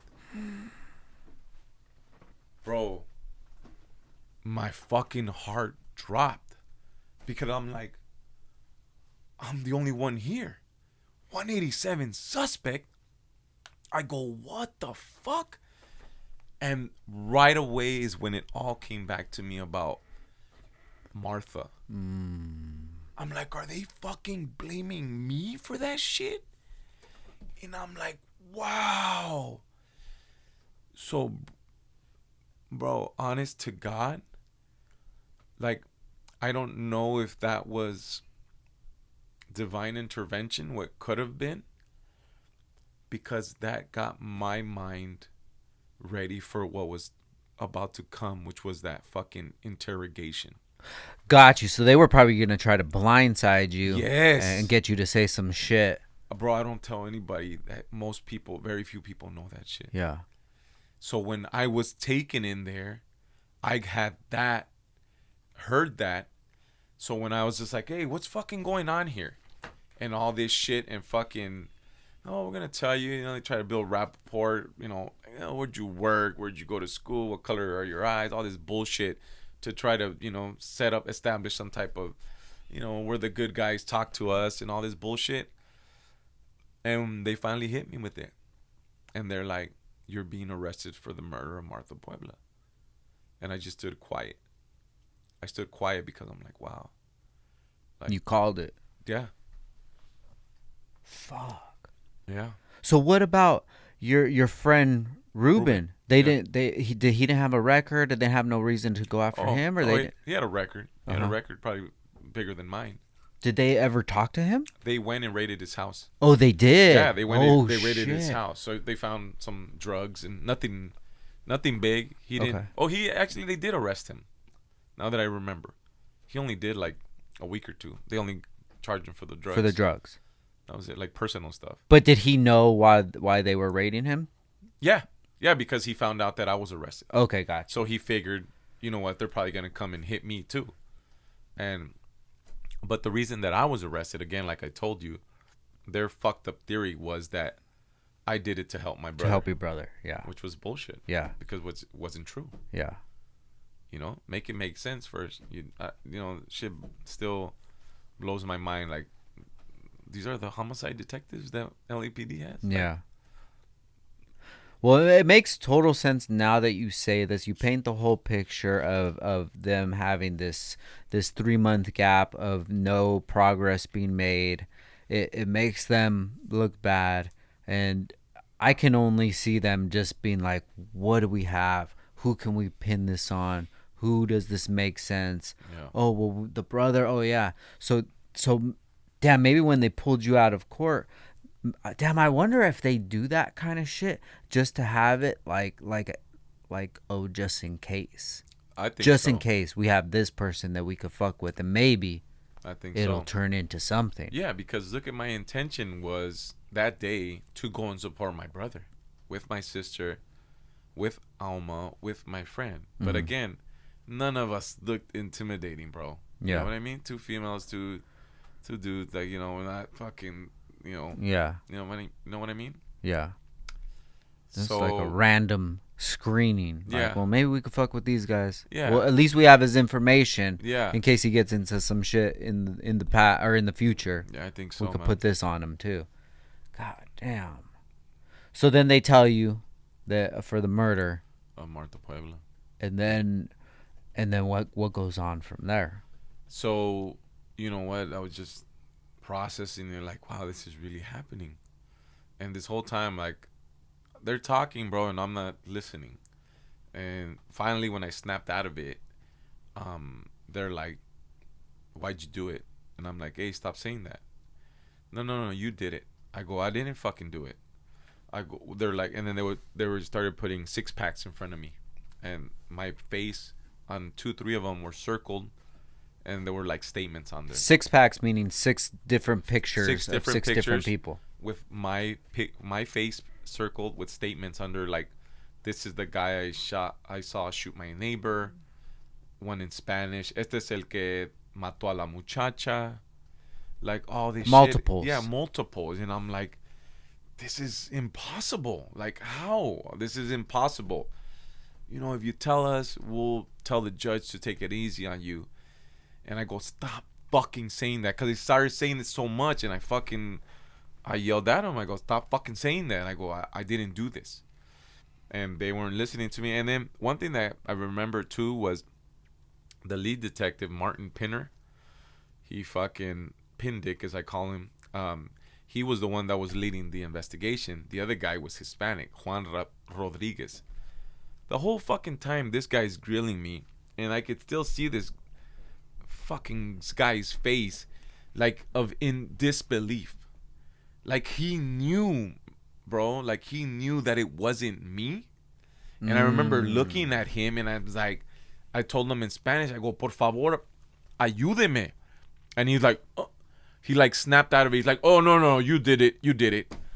And I'm like, they just kept saying it over and over. And I'm like, I want an attorney. And one thing that Todd mentions later, when he was asked in interviews, he's like, you know, many times that when the defendant speaks, like, they screw up their case because they say something that gets twisted and they turn it around and use it against him. He's like, Juan held his own with these 2 detectives, which, you know, I feel good about it. But, you know, I was just speaking the truth is what it was. But, you know, it's just because a lot of people, they're like, how did you know what to say? How did you know not to incriminate yourself? Because I don't know if you ever see those shows, but there's so many people that they drill them until they're like, fine, I did it. Just leave me the fuck alone. Yeah. Like, it's just like psychological fucking torture. You know what I mean? That they're like, fine, leave me alone. Later it comes to find out that they didn't do it. Yeah. You know what I mean? So these guys were trying to go, nah, I just fucking denied it all. And I even asked for a fucking lie detector test. They were like taken back that I asked for it. And they're like, no, we're not going to give you that. I go, why? Fucking who the fuck does a defendant ask for a lie detector test? Yeah. You know what I mean? Yeah. But all this shit, bro. And I was, and they said, you killed her. And they told me, I go, she had nothing to do with my brother's case. No, you did it to help her. I go, how? Yeah. Explain to me how. Oh, no, you did it. Like, just like, they had no evidence. Their fucking ruses is what they're called. False shit, false statements. The fucking snitch, whoever that, you know, pointed them in my direction. But they had zero fucking evidence, bro. Zero. So then from that point on, then what happens? You just go. So I get booked. I get taken down to the van. I was at North Hollywood Police Station. Okay. And then I get driven to Van Nuys Station with like 4 fucking police officers. Like, if I was gonna break out of there or something. And I was just trying to talk to them, tell them I didn't do it, and they're like, shut the fuck up. Yeah. And I get taken over there. I get processed, fingerprinted, and everything. And I remember that the officer who was doing the fingerprinting, she was a female LAPD. And I said, please help me. Like, I didn't do this. And, like, you know, I don't know, she felt something. And she's just like, all I'm going to tell you is just pray. That's what she told me. She said, just pray. Damn, it's so crazy to hear this, bro, because how many people were in your shoes, you know, and really didn't do it. Yeah. And they just wanted to close a case. Yeah, mine's just one of thousands, bro. Yeah. One of thousands, and by God's grace, again, you know, why? The why, for sure. For sure. Why did everything just line up and happen that way, and you go through this? So then, are you able to get bail or? Oh, no bail. My brother had a $3 million bail. Oh shit! I had no bail. So now, my mom has both of her sons in jail for murder. Damn. Nobody's there to help my dad. My daughters, who I've been a part of their entire lives for 6 years, gone. My oldest daughter, Melissa, Alma, tells me that she became sad all of a sudden because I would pick them up at school, drop them off, help them with their homework. That was taken away from them. You know, it was, that shit was tough. I never in a million years did I ever imagine that shit. No. Yeah, the day I got, after I saw the judge for the first time, they told me what I was looking at, potential death penalty sentence if found guilty. I was like, fucking, I scared the shit out of me. My family saw me on the news. They had me on the news that night. The accused killer for this girl. I'm like, fuck. I found out later, I called, but I get taken down to the county, and I'm fucking like, bro, they fucking they chain me around my ankles, my waist, my wrist, like this, bro, and they put me like in a single cell. I'm like, what the fuck, man? And I get taken down to the county, and then during processing, after, you know, you get called up by the deputies, and they're like, oh, well, are you a gang member? Do you have enemies? Do you fear for your life? Do you have suicidal thoughts? All these fucking bullshit. And, you know, answered all that. And then he's like, just as I was going to go back, he's like, give me your wrist. And give him a wrist with the big ass black marker. Just wrote 187 on here, on my hand. So now I have this. Everyone's getting away from me. Like, you know, nobody wants to sit next to me. And it was just this one big homie, tatted down, like just hardcore gangster, bro. And he was staring at me, and I'm like, fuck, man, like, am I already gonna fucking have some shit? I just came in. Yeah. And he was just like, hey. And I looked at him, and he looked at my hand, and he's like, they don't want you to go home. That's what he said. He goes, they don't want you to go home. What did he mean by that? Oh, they just wanted to put me away for life. I was being accused of a murder. So they're like, they don't want you to go home. Yeah. Of what the case that I was facing at 187. Well, worse than that, they wanted to send me to death row. Yeah. And yeah, so I go to jail. I mean, I was sent to the county, going to this dorm that's only supposed to house like fucking 50 inmates. Bro, it's like 120 in there. This is LA County. LA County. The one right off the freeway. Men's Central Jail, that one. Yeah. That fucking hellhole, yeah. There's 120 inmates, and fucking, I walk in, me and two other new inmates go in there. Everybody fucking stops, bro, and fucking looks at you. You look at all these gangsters, they're like tatted face down, bro, hardcore fucking, and I'm like, fuck, this shit's real, and I'm fucking just walking through this shit, bro, and believe it or not, that one fucking 87 fucking stamp, bro, I don't know what it was, but people were just like moving out of the way. Yeah. Yeah. And this one of the big homies that was running the dorm there. He's like, hey, told me his name. Says, I control this. You need anything, let me know. And I actually got pulled out of there right away. Oh, crazy story too, though. So I get in there, right? And this whole time, the rules of jail is you don't snitch. They don't fucking tolerate rape. And they don't tolerate crimes against kids. Mm-hmm. So, bro, I'm being accused of killing a 16-year-old girl. And supposedly, I think they said she was pregnant, too. And I'm like, the whole time, I'm worried. I'm like, wait a minute. Somebody finds out, what I'm being accused of. Like, I could get got. Fuck. So I'm in with all these people. And dude, I'm in there, right? Just trying to, again, like going back to my childhood, I'm just trying to survive.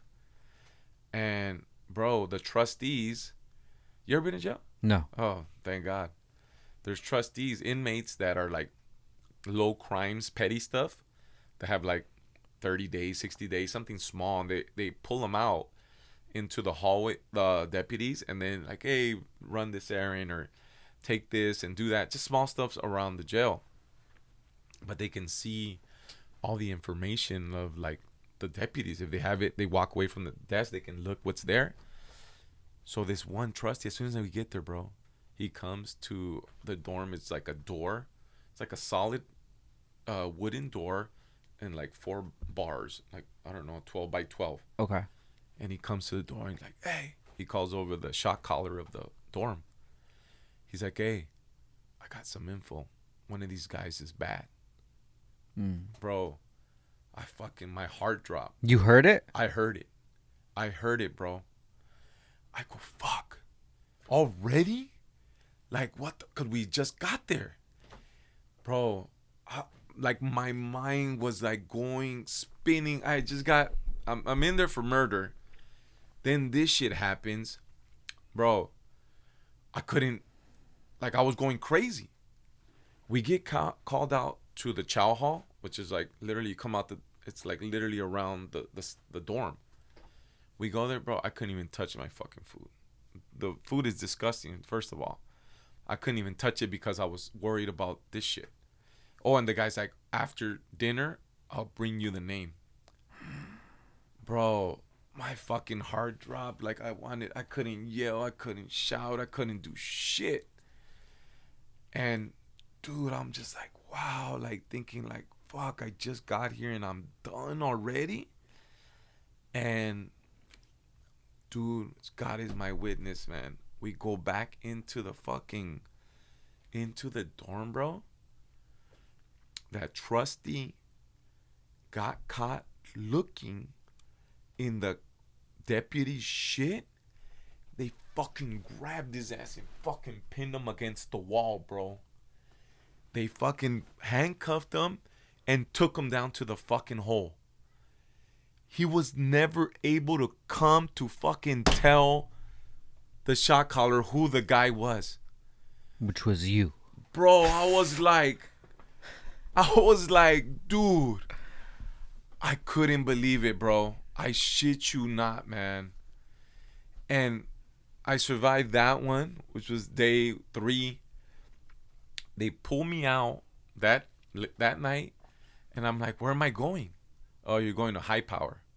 High Power is where they fucking hold the fucking, bro, like, made men, fucking, like, the most violent people, the most, high power, bro. I get put in it. Oh, and they changed my bracelet because it's a white LA County with your name and your booking number. Well, they cut that shit out and they gave me a blue and white one. I'm like, what does this mean? And the fucking dick-ass deputy goes, oh, it means that you fear for your life. What the fuck? I'm like, how do they know? Because of what had just happened. I'm like, how do they know this? He was fucking with me. It meant that I had, what is it called? I had people with that bracelet. They'll never cross you. So with my brother and his co-defendant, I can never be put in the same place. Got you. But that motherfucker said, because you fear for your life. So this is all hitting me all at once. I get put into High Power. And it's just a row again of single cells, a 6x9 fucking cell. Maybe, I don't know, maybe a little bit smaller than this right here. Mm-hmm. And the bars in the front. And then in the front, there's like a big ass fucking mirror. And you're just looking at yourself, but that's the catwalk. Because the deputies are walking back and forth behind the mirror, looking at us. We can't see them. Got you. And I'm like, what the fuck? Guy next to me, to my left, just came down from Pelican Bay. Which I don't know if you know about prisons, but that's like one of the fucking hardcore prisons in the fucking world. Mm-hmm. Pelican Bay. This guy starts talking to me. What's up, homie? What you here for? And bro, the last thing I wanted to fucking do was talk about what the fuck I was there for. Yeah. And this dude's coming from the, one of the fucking hardcore prisons up north. And I'm like, oh yeah, I got caught up with some shit, lied to him, basically. Yeah. And then he's like, he saw my bracelet. He goes, why's your bracelet? Fool, asking me all these questions, man. Like, but a hardcore motherfucker, I'm not going to tell him, hey, shut the fuck up. Yeah. So I'm like, I don't know. And then he goes, does your crime have anything to do with kids? Fuck, bro. Oh, fuck. I told him no right away. And I just, try to kill that conversation, bro. And I spent the weekend there and just thinking, dude, my brain. Maybe that's why my brain doesn't shut off, bro. But yeah. I spent there, and then when they pulled me out, I guess they thought whatever, I was able to go back into general population. And as soon as I got a phone call is when I called Alma, and I just started, hey, I can't believe this shit's happening. I got pulled into high power. I thought I was going to get caught up already. I started telling her everything. And I told her, hey, call Todd. Because at this point, he didn't know. I only had the drug case, right? I fucking called Todd, 3-way. He's fucking golfing in Canada with his fucking colleagues. Yeah. I go, hey, Todd. He's like, what's up, Juan? I go, hey, you're not going to believe this shit. He goes, what? I go, I'm arrested. He's like, for what? I go, for murder. He goes, for murder? He's like, what the fuck? He's like, why? How? He's like, dude, it was like, what was it? It was a Sunday. I think he said, I'll be there in 3 days. Don't talk to anybody. I'm going to go see you as soon as I get there. And fucking, yeah, I just tried to survive those next few days. Almost got into a couple more fights. Racial shit. Those racial tensions in there, bro, are fucking bullshit. Really? Yeah, man. Fucking by color, by fucking, what side you represent. Just fuck, man. It's just, you're straight in fucking survival mode in there, bro. That's it. There is no, you're more in danger in there, bro, than you are in the streets. Yeah. And, the fucking deputies, the sheriffs run that fucking shit. And you're more at danger in there. So there's 150 people in there. How many sheriffs or deputies are there watching all 150 people? Oh, there was nobody. Nobody was watching us. So the dorm, it's this door. They unlock it with keys. You go in and there's fucking just bunks everywhere. There's not enough space. Yeah. So they give you a mattress. You're fucking literally sleeping on the concrete, bro. And there's just people on top of people, bro. Just fucking that shit's a fucking bro. I wouldn't wish that on my worst enemy, bro. It's just jail is terrible, bro. That doesn't rehab you, bro. That just fucking, it rots you more. Yeah. But yeah, so the dorm is in there. The deputies are outside in the hallway, because there's also outside the hallway, there's rows. There's Baker Row, Charlie Row, Denver Row, all these rows of just cells. Again, 6x9 cells that carry. Each cell holds a four men. Mm-hmm. The dorm's supposed to hold 60. There's double in there. So unless somebody calls out the deputy, they don't know what's going on. God damn. Yeah, bro. That's a lot of people. No, and there's people hiding shit, bro. Because, it's blacks. The segregation goes blacks, Hispanics, and then there's whites. Mm-hmm. For some reason, I don't know why the Asians and Armenians and I think they cannot be put together. Their lives are in danger, something like that. But, dude, these guys, there's nowhere to take a shower. You're lucky if you shower once a week. So imagine the fucking smell of 120 guys. Okay, so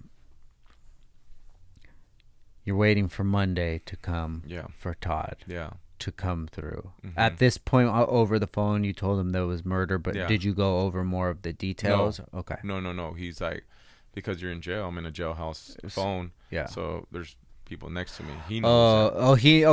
Got you. Todd knows, So you're just trying to keep everything under wraps. Oh, for sure, 100%, bro. I'm like, hey, what are you here for? I'm like, oh no, some bullshit. You know, you know how bullshit. It is. So that's the last thing that I wanted to do was, even though, being innocent, it's like fuck, like everybody's innocent in there. Yeah, I know, right? Yeah, just. Hey, hear me out. You know what I mean? But, it's like I had to be careful, like, who I was telling it to. For sure. Yeah, but for sure. So then so Todd comes and then. Yeah, Todd comes. He at that point I was in the Man Central jail, but those few days, they transferred me to Wayside, up in Castaic. Okay. Yeah, Pitches Detention Center, I think never it's called. Heard of that. Yeah, okay. Wayside is up there. And Wayside, it's the closest thing you could get to prison. Okay. Because that's more, they got a tight ship they run over there. It's fucking county jail. It's a fucking zoo. Mm-hmm. Nobody fucking goes to sleep. Everyone's talking at fucking 3 a.m. You can't shower. It's just a fucking zoo. Gotcha. In Wayside, oh, hell no, bro. There's a straight fucking, they ride a tight ship. Yeah. There's lights out. There's showers. You can do, there's, program that you got to run and all this shit, and you have to exercise. There's no fucking, you're like fucking in boot camp, son. Mm-hmm. So, I get there, and then Todd figures out I'm there. He comes see me. They pull me out and take me to the attorney room, and yeah, I tell him all this shit, and he's just fucking wide-eyed, just hearing me, and the only thing he said, bro, as soon as I was done, he's like, I'm going to get you out of there. Like, that's the only fucking thing he told me after I told him all that, because he couldn't believe it. Mm-hmm. That they were accusing me of that shit. And, he told me, you know what, please have patience, but I'm going to get you out of there. And he said something like, people all over the world are going to want to talk to you when I get you out of here. And I'm like, dude, just get me the fuck out of here. I don't give a shit about who wants to talk to me and what, but just get me the fuck out of here. Yeah. So, yeah, and off he went to work. Bro, what's his story? Like, because I don't want to speed ahead, but like from everything that happens at the end of the book and stuff, like how what is this guy's story? He seems like a magic man, dude. His upbringing, like, he should write a book, because Mm-hmm. he shared with me things that he shouldn't have been a lawyer. Bro, like, it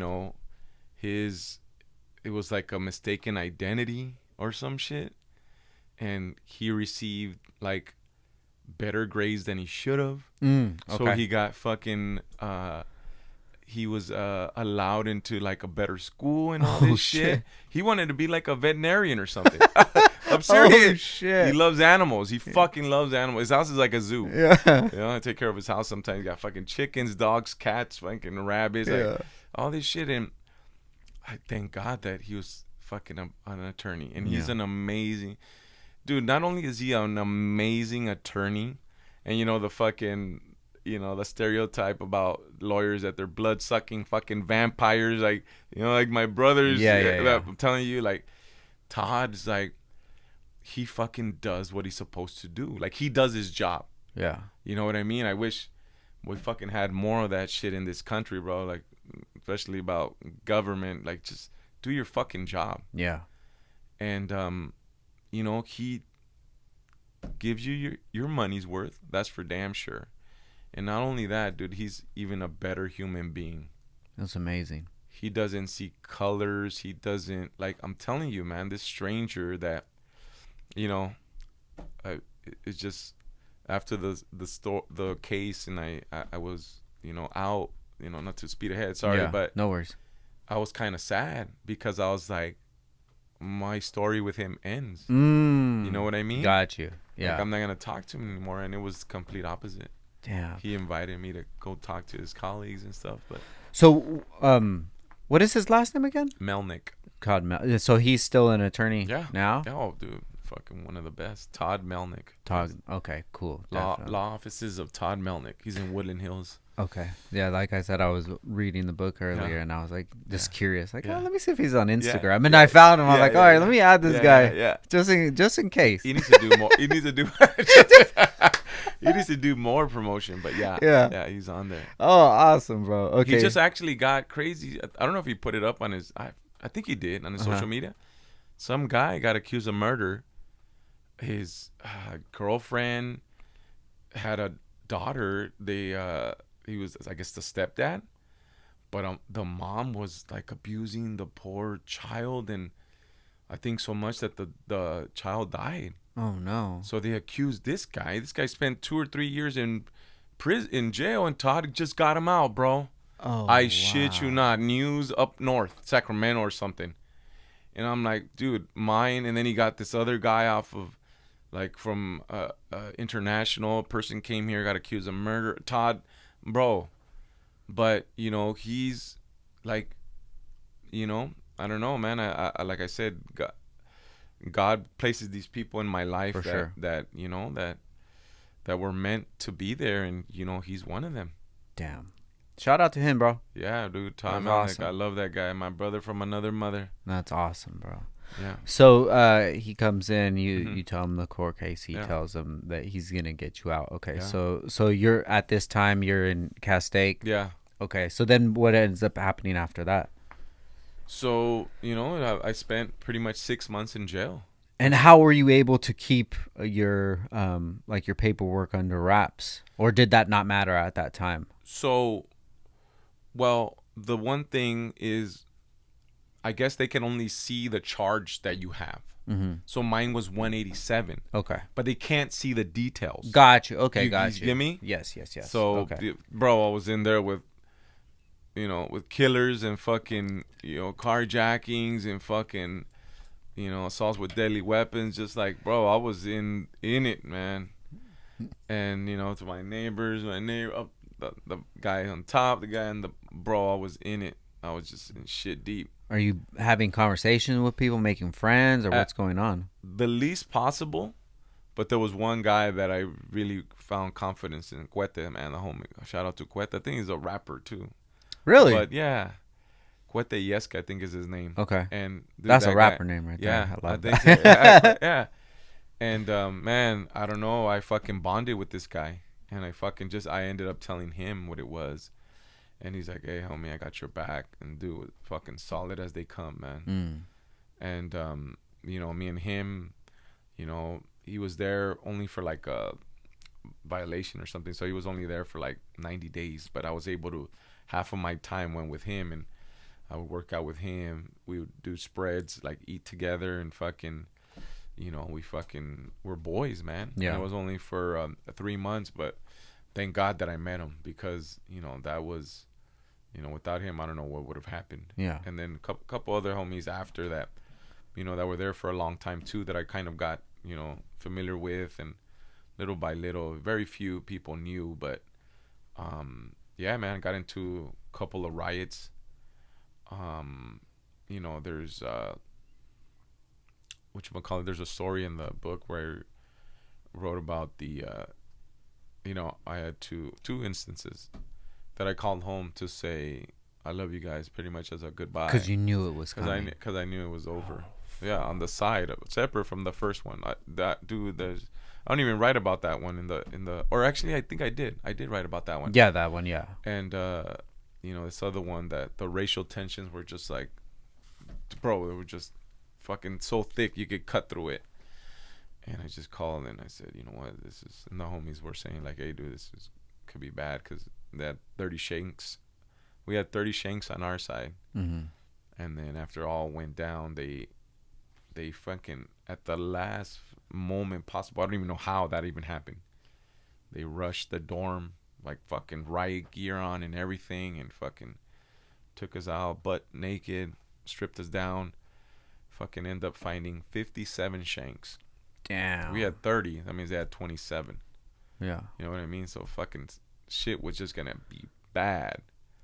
Some of them were fucking like this long, bro. Like just I'm telling you, dude. And got saved from that one. And then when I had to go when I had to go back and get reprocessed, that was like probably again just like fuck this place, man. Like, that was after the court case. That was after the court case. I want to get to that. So just basically surviving, and there was so many court appearances from in there. Got you. But it was just basically like whatever they were talking about. Okay, continue to next date, and I had like maybe twice court dates a month. Okay, got you. So it was just wasting my whole day back and forth. I was like, all right, we'll talk next time, and back and forth, and yeah. And then it finally gets to trial. Yeah. Okay. To the preliminary hearing. Okay. Finally gets there, and my dream when I got arrested. I remember that day when I was going to preliminary hearing. I asked God. I said, God, I'm sorry to ask. I go, but can you please give me a sign, something good's gonna happen here? I got nothing. I got nothing. So I'm like, the unknown. So I get to court, and Todd, who's always has his fucking confident smile on him, fucking looks worried, and I was like, I didn't like that, and I said, well, what's wrong? And he's like, Juan, he goes, please listen to me. He goes, when you walk in, he's like, don't look to the left, just walk straight and sit down. I go, why? He goes, Martha's family and her mom are in the audience, and she's crying like uncontrollably. And yeah, bro, we walk into the first day of preliminary hearing, and my peripheral vision, I can see them. They're right there, and they're sobbing. And we're trying to go through this preliminary hearing. I could just hear them. They're right here, right behind me. And that day, I saw there was one, we didn't go over that, but there was one sole eyewitness to the murder. Okay. One guy that was there talking with Martha when the shooter came up and she just shot her execution style right in her face. The guy saw. Mm-hmm. But he was the one that said that I was the guy. Got you. But prior to me, he selected two other guys out of a lineup, and the police were even blaming him. Todd found this out. You know what? Maybe you killed Martha. He's like, wow, no. Just so much shit, bro, that just went on. And this day, the first day of prelim, I fucking saw the guy's face for the first time. Todd hid me under his jacket because Todd wanted to interrogate him on the stand to see if he can describe me. If he's choosing me, my height, my all this, because according to him, the guy was like 5'7". I'm 6'1". Or 5'5", something like that, 5'6". Chubby. I've always been somewhat skinny my life, and then dark, I think. Finally goes through that, and then he pulls off the jacket. There I am, and I'm looking at this motherfucker, and the DA says, do you see the person who shot and killed Martha? Yes. Is he in this courtroom? Yes. Where is he? Right there. And he fucking points at me, bro, and I'm fucking looking at him, and I'm like, what the fuck are you doing? Like that's all I could think, man, in my head. Like, you motherfucker, like, what are you doing? And we're just going through the court proceedings, and since Todd had the whatchamacallit, the video, at this point we had the video. Well, I think we skipped ahead. Yeah, we skipped ahead. So let's go back a little bit. Yeah. So before we get to that, yeah. The young lady's name was Martha. Yeah. Okay. So from what I gathered, Martha's outside of her house, and a group of people that she's gonna hang out with come, and they bring some girl that she doesn't like. Some guy likes her. Okay. And she likes him. Gotcha. Apparently. So the guy pulls up with his two friends and a girl. Okay. Well, Martha hates that girl for whatever reason. Like, why you bring that bitch? All this shit. They got so upset. that those two guys took that one girl and leaving the dude that likes Martha, and Martha liked him. So they stood there outside of her house. Okay. This whole time, the car that they said was the shooter's car, like a Camry or something. It had been driving around already. Okay. While they were all there. Okay. So these people leaving just Martha and the guy, and they see that car again, which parks down the street. Then all of a sudden, a guy comes walking out the corner. Okay. He walks past by them they're like, she lived, there was one street here, one street there, and then there was a cross street. She was like in the middle. Okay. So they're like sitting literally across the street on the curb. Okay. The car pulls up. I don't know if it's this way or this way, okay. but parks, and then the person gets off, walks past them, and then comes back. Okay. So the guy, he says that's testimony that he saw him walking by, and he just felt like he was up to no good. Got you. But he was glad to see him go. But then when he came back, he's like, fuck. Got he thought that he wanted to start shit with him. But he goes up to Martha and says, hey, do you know me? And that Martha, I think she recognized who he was. Because at first that she looked and then said, hey, you're so-and-so. You remember me? And the guy's like, nah, you don't know me. Boom. Pulls out a gun, shoots her, and kills her. In front of this guy. And the guy, this is according to his testimony, the guy, fuck, bro, you just fucking, somebody got killed right in front of you. He was, in shock. Yeah. The next thing you know, he said that the guy pointed a gun at him. He fucking just ran, and he just started chasing him. So he fucking ran as fast for his life, as fast as he could. He runs and got to like, I don't know how far, when he finally turned around and he saw the shooter running back towards his car. Okay. And then he didn't even go to the cops. The cops had to, the way that the cops found him was because when Martha got shot, he dropped his cell phone. So they found his fucking, they traced the phone back to him, and they asked him, hey, why didn't you fucking come to us? I guess that's why they were accusing him.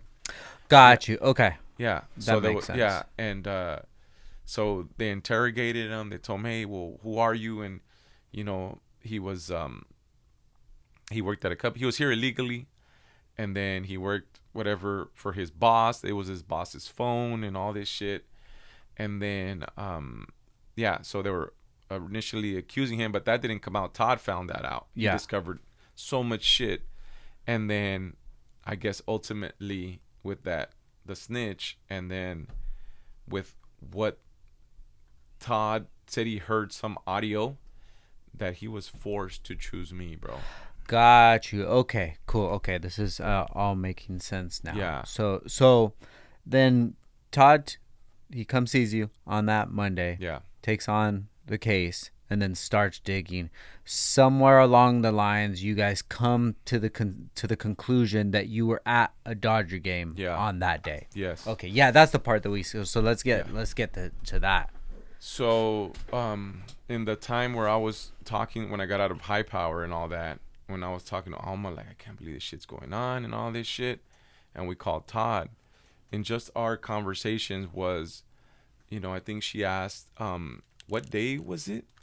And I told her May 12th. And she's like, well, that's around Mother's Day. And then she goes, well, remember you were trying to buy me those fucking tickets for the Dodger game? And I'm like, yeah, because I would always try and pull that off. Like, hey, I got you. Here, use it for Mother's Day. She hates sports. Oh, shit. Yeah. Like buying them for myself, huh? And That's so, funny. And I go, you know what? You're right. And I went twice because the tickets I bought for her were actually Wednesday's game. Okay. Because I was like the premier game. It was Maddox versus Kevin Brown, like the premier game of the three. But Monday was the day of. Okay. And then going back even further, that day of, bro, another divine intervention. One of our good customers called me. He's like, hey, I have these Dodger tickets. You want them? Like, I wasn't even supposed to go to. Because you just went. No, I had tickets for Wednesday. Oh, okay. And I bought tickets for that. I'm sorry. The week before I bought tickets, the Braves came to town. It was Monday, Tuesday, Wednesday. Okay. But the Wednesday, being me as big sports fan, I go, oh, Wednesday's the game. That's the premier pitcher versus premier pitcher. So I'm going to buy Wednesdays. Okay. Fast forward to Monday morning, I got a call from my neighbor. I actually got a call from him right now. No joke. No way. Yeah, no jokes. These are from and we're taking the break. And he says, "Hey, I have these tickets. I can't go. Do you want them?" And those were the tickets, bro. 4 tickets, third base side, 29 field. I can't forget it. 29 field, row V, seats 1, 2, 3, 4. Got these tickets, bro. End up being part of saving my life. So you guys are coming over this. Alma says that this is around this time. Oh, you were at the game. Okay, cool. And then I asked her to find the tickets just to make sure it was that same. Yeah, because I keep all, as a sports nerd, I keep all my tickets. And then just to give context, this was in 2003. Yeah, 2003. 2003. Because I think about it now, like I would just look through my phone to be like, oh yeah, where was I at? Yeah, I know, right? With technology, but before all this, yeah, you're right. The iPhone didn't come out to what, like 07, 08? Yeah. But even then, it wasn't as advanced as it is now. For sure. I So mean, you're now it's asking like, me, come on, dude, check your phone. You were asking me where was I at? I don't what were we doing know. last Wednesday, or last Thursday. Yeah. So, and she couldn't find them, bro. Okay. I was fucking sweating bullets. I go, what do you mean? I go, they're there. I can't find them. And, Todd, after I told Todd this, he's like, Alma, you have to find them.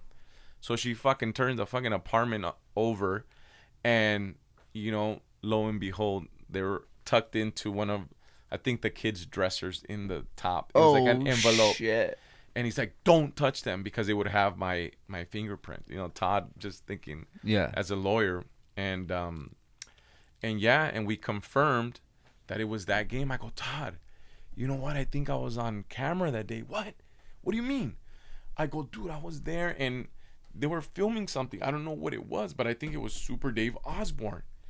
He fucking went off and fucking went on his hunt to go look for what it was.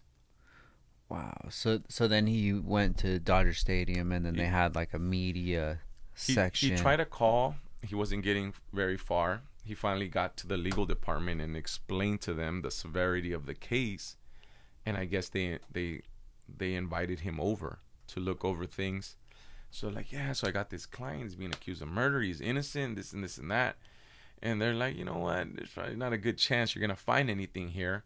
And he's like, well, how do you guys know of who you guys is allowed to film here? Because I've been at 100 Dodger games. I've never seen nobody film anything there other than if it's not part of the game. Yeah.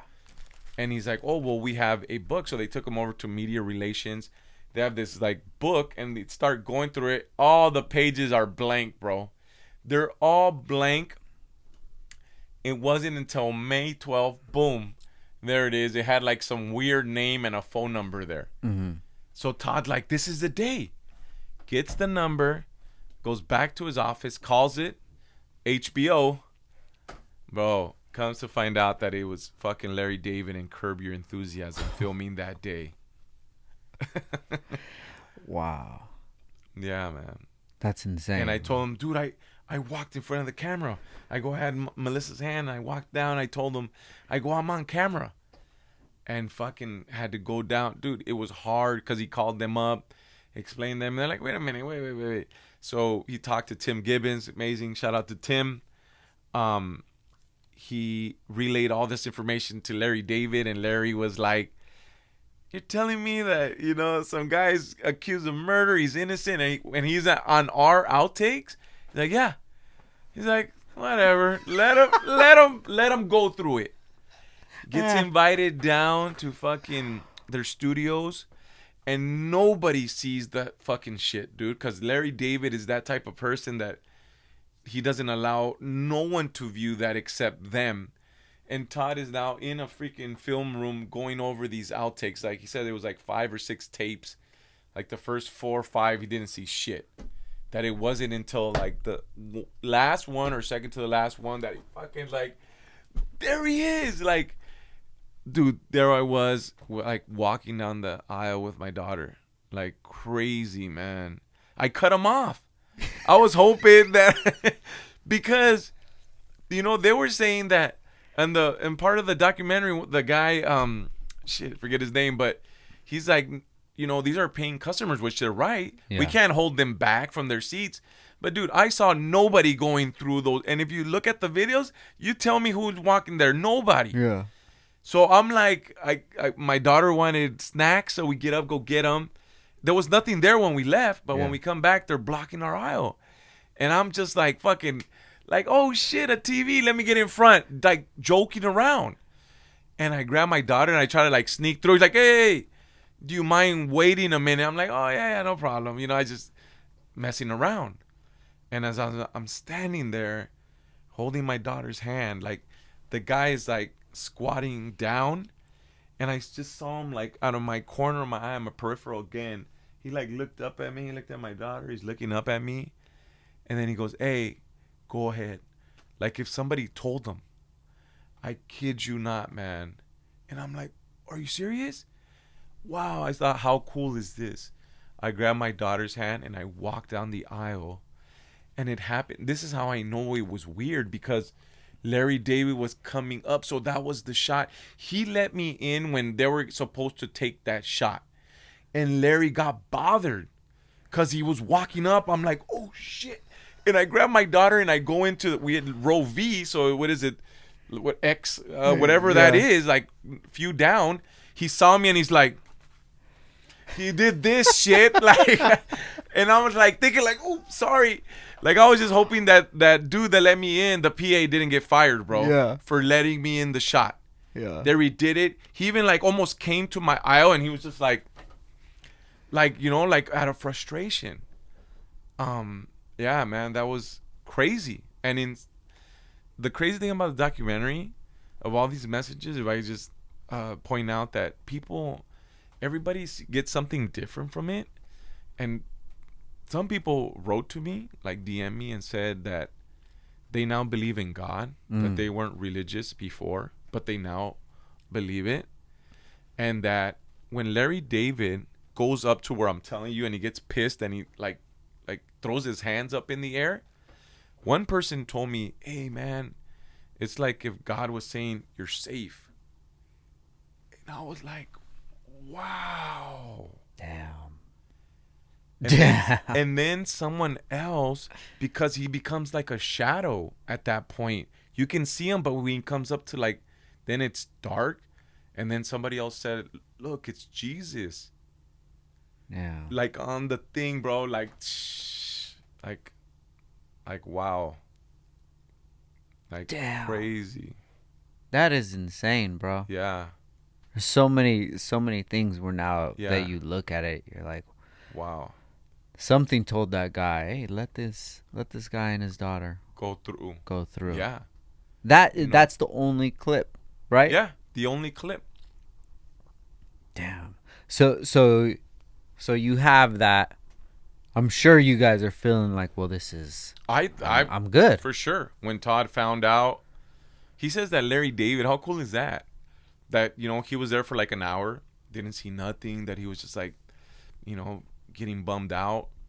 And he says that Larry David had walked into the room like 5-10 minutes before, and boom, that's where he saw me on the video. And that even Larry David was just like beside himself. Like, cause Todd, like he says, he jumped out of his chair. That's him. And that Larry was like, wow, like really taken aback. And like, this is crazy. Like, how the fuck in 60,000 seats at Dodger Stadium, how is it that I'm on that row, I'm in the outtake, you know what I mean? Like, they were like blown away. Damn. It makes you think of something. Man, like crazy, bro. So when Todd told me that I was on there, he goes, hey, I'm gonna go down and watch the video. Call me. I think it was like a Thursday, Friday. He goes, call me on Monday. Like, those were like the longest days of my life, bro. And that's a long time. The longest time of my life seemed like an eternity, and I was even afraid to pick up that phone on Monday. Yeah. To call him, and I called him up. The office is Todd Melnick. I go, yeah, it's Todd. Was Juan Catalan? Yeah, hold on one second. He picks up the phone, like fucking serious as can be. Juan, like, you know, I thought he would have been happy or something. He's like, but this is Todd. Yeah. He's like, Juan. I go, Todd, what happened? as fucking cool as can be. He's like, dude, you're on the tape. Fuck, bro. Like, I was just, I'm a free man, is all I thought. Yeah. Like, I'm a free man, which wasn't the case. Yeah. But I told, the few guys in there that I became friends at that point. We were like, what, 3 months in already? Mm-hmm. Something like that. 2-3 months. They were fucking so happy for me. So happy for me. But little did we know that was just half the puzzle, or a third of it. So the video, they have a timestamp Yes. on it. Yes. And the timestamp was somewhere in the 9 o'clock 9/11 hour, I believe. Okay. The problem was the murder didn't occur till like 11:40 or something like that. I think it was 10. It was like 10:15 to 10:40. Yeah. That window. Gap. Yeah. Got you. So the last time they had me on video was 9/11. Got you. So Todd, being fucking the amazing lawyer, he's like, the prosecution is gonna argue that you fucking had time to leave, change your clothes, fucking decrease in size, change cars, all this shit, drop off your daughter. Yeah. That doesn't go with anybody. My daughter would not go with anyone. That I dropped off my daughter and I went and shot and killed this girl. And how far was that from Dodger Stadium where she was murdered? So I grew up in Sun Valley. That was maybe about 25 miles. So she was murdered in Sun Valley? Yeah. Okay, got you. In Sun Valley. Okay. Like literally I grew up right there, that whole area there. Okay, and got never you. knew who this, had no clue she was or where she even lived. Got you. So you get this amazing news and then back to reality. Yeah. Like there's still so much time where this could have happened. Yeah. Now, let's talk about, what is it? The district attorney, was that the one? Silverman. Okay. Beth Silverman. Okay. I say that lady doesn't have a soul, man. Like, just stone cold, like no emotion, no. Like, I feel bad for that lady. Like, she just, I don't know. She's either really good at her job or her life is, I don't know, like zero emotion, zero. She's known throughout the jail for putting people away for life. And at this time, she had 100% conviction. 100%. Never lost. All she did was like hardcore gang cases. That's all she did. Gotcha. And I'm going up against her. So you knew that with this gap of an hour, that's nothing. Todd knew. Yeah. Yeah, Todd knew. So off he went to work again. And, he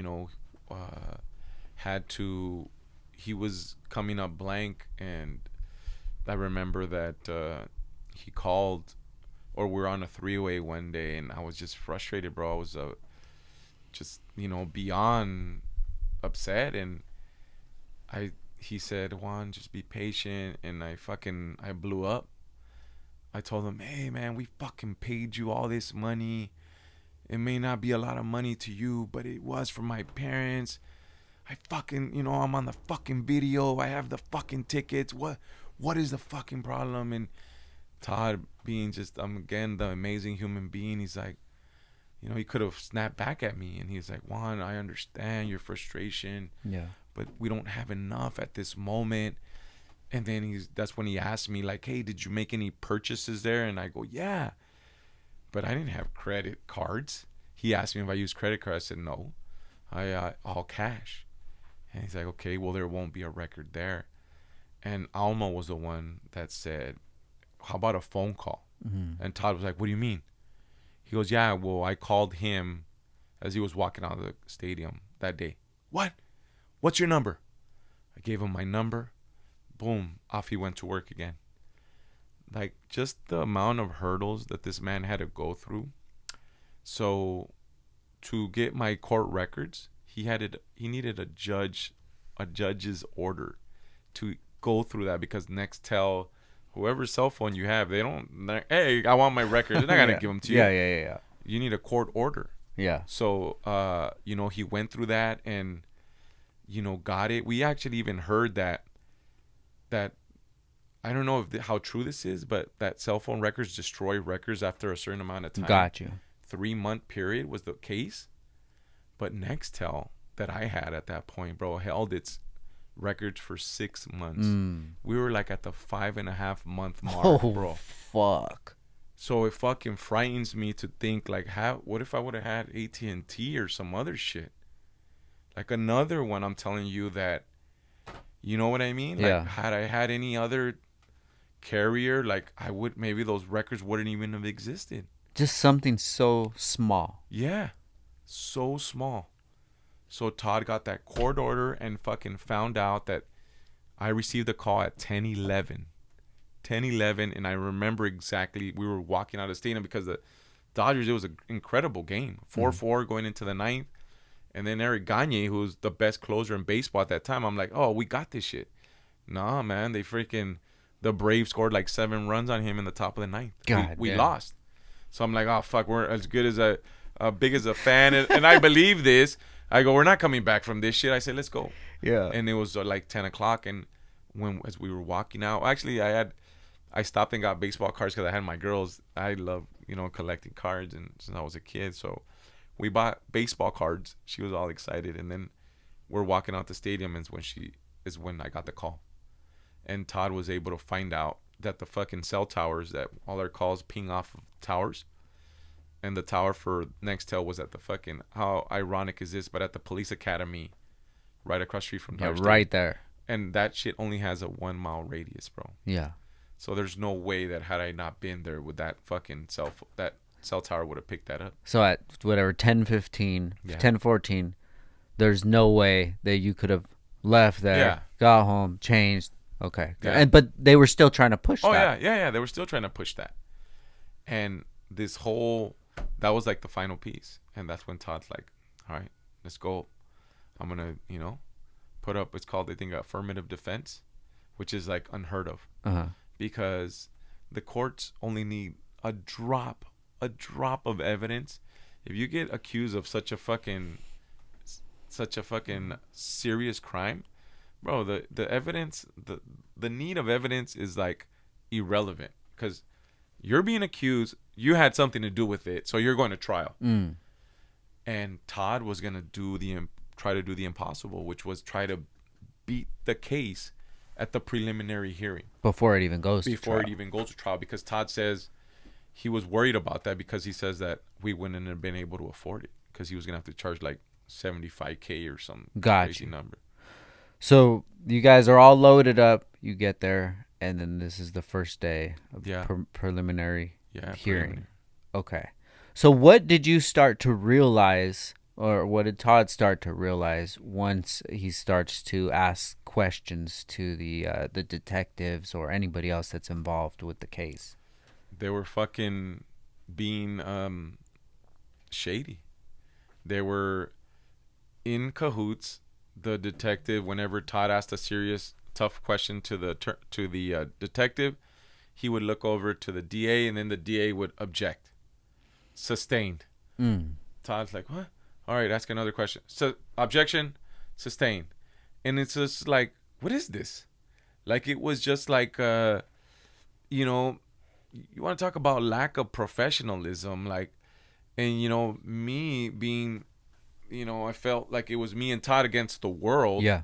And everybody's against me. So, it's like Todd's trying to do his job, but they're not playing fair. You know what I mean? And at this point, the judge seems to be on their side. So now I'm even more worried. Like, wait a minute. Like, I know I'm innocent. I have now proof. What's happening here? Yeah. They're evading questions. They're fucking, like, you're the law. Like, you're supposed to be fucking set the example. How is it that, this man who's an attorney, he's a better detective than you are? Isn't that your fucking job? So, bro, I was getting disheartened just hearing all this bullshit. So it was pretty obvious that they were just trying to pin this on you, and they felt like it was just a easy, like I was being framed. Yeah, easy case. Absolutely. Yeah. I believe they thought that it was an open and shut case. Because from what I read in the book, it didn't seem like they even did their homework on it. No, bro, that's what blew my mind. I think he had they asked him what did he do to investigate me. I think he said, I asked another detective. Yeah. Is there a Dodger game on this day? Or what kind of bullshit is that? Yeah. What kind of bullshit answer is that? We're talking about fucking homicide, not, did this guy pickpocket this person or something? You know what I mean? Yeah. So it was just like, bro, I was just, I don't know. I felt, I don't even think disappointing is the word, bro. It's just, I was probably even more scared at that point. Yeah. Because I was just like, I'm not getting out of here. So at this point, before you've ever dealt with any of this or anything like that, was your idea of law enforcement, the court, everything as like it's just innocent until proven guilty, Yeah. and I didn't do anything, so there's no way that Yeah. I can get get arrested for this? Yeah, it's the opposite. Yeah. You're guilty until you prove you're innocent. That's what it is. Mm-hmm. And we're taught as kids to look up to these people as the good guys because they're the law. But that's not always the case. And I know it's not everybody. Yeah, it's for not sure. everybody, But it's like, again, going back to that, like, just do your job. Like, if everyone did, people in authority, in government, whatever you want to choose, if they just did their job, there'd be so much less problems. For sure.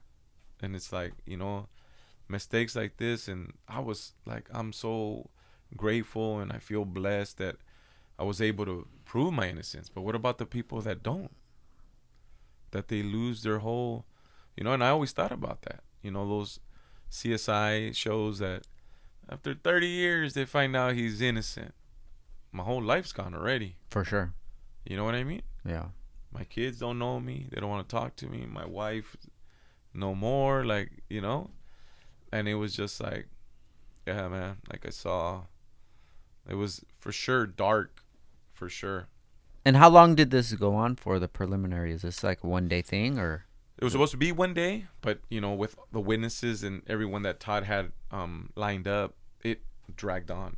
Gotcha. But the DA fucking had a fit because when she found out, because they didn't know that we had video and cell phone records and all this, so they were like blindsided by it.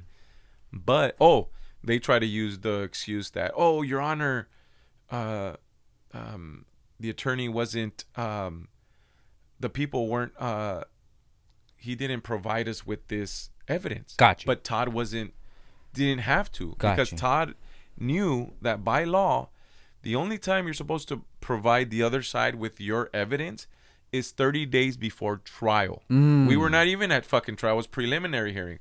But what was messed up was Todd was opposed also by the judge. Mm-hmm. So, she even shamed them for it. She said, Mr. Melnick, you should be ashamed. And like, dude, he was fucking embarrassed. And Todd takes that serious. And he fucking, so they asked for a continuance, and that Todd's like, okay, well, I'll give them this. Let them review it over 24 hours. They're like, no. Well, we need a week, and then I'm going on vacation next week. So it's Christmas in 2 weeks, so we're going to come back after the new year. He was so fucking pissed, man, because he had promised my daughter that he was going to have me out by Christmas, and which wasn't the case. No. So much that he got so mad and he wrote up a writ, which is like a legal document, stating that, they did this against us, which was against the law, and he was found to be right. Wow. Yeah. Like, good for him, man. I was so happy that came back. That he even asked the judge the day of, and she's like, I haven't seen it. Like, but they knew it. But at this time, they already had all our evidence. So she knew exactly what they had. And even at this point, she could have just fucking said, you know what? Case dismissed. And she didn't. She kept going. And her excuse, I got so pissed off because when she asked for the continuance, she goes, Your Honor, there is somebody sitting here on very serious charges. Like trying to, like, bitch, you ain't fucking worried about me. Like, you're fucking trying to end my life. Yeah. Not fucking, she's like, if they were up straightforward with their evidence, we can maybe dismiss the case. Like, shut the fuck up. Like, you were not on my side. And she took it and still didn't dismiss it. So when they came back, we came back 2 weeks later, and it took 2 days. Mm-hmm. So it took, a total of 3 days? Okay. 3 days, man, which is, not, typical for that because, like I said, it's just a open and shut. All right, we're going to trial. Got you. And, but those 3 days, I saw Martha's mom. She yelled at me when I was going out of court for lunch. She's crying, dude. She said, I'll never, in Spanish, she goes, nunca te voy a perdonar por lo que le hiciste a mi hija. Like, I'll never forgive you for what you did to my daughter. And I'm like it's like a dagger through the heart. Like I wanted to tell her, like, it's not me. But I never held nothing against them, Yeah, so that's why I want to ask you. So through all of this, like, how was your feelings towards Martha's family?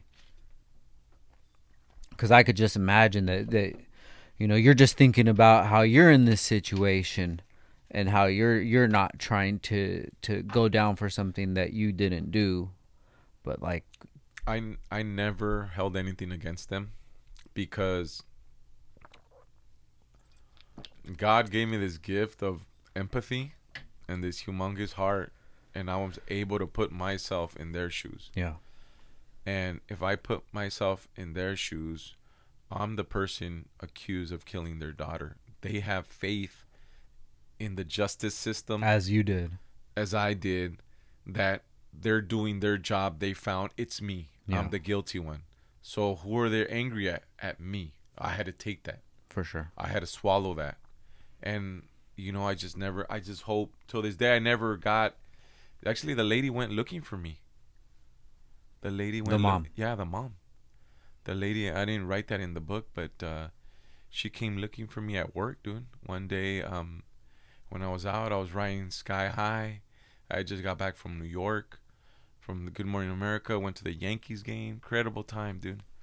And I was at work. It was a Friday, and we were getting ready to leave. And a cousin of mine pulled up, and since we had a machine shop, he's like, "Hey, dude, I want to build a speaker box for my." He had just bought like a new Yukon. Mm-hmm. I go, yeah. I go, here's the key. I lock it up when you leave, and I'll get it from you later.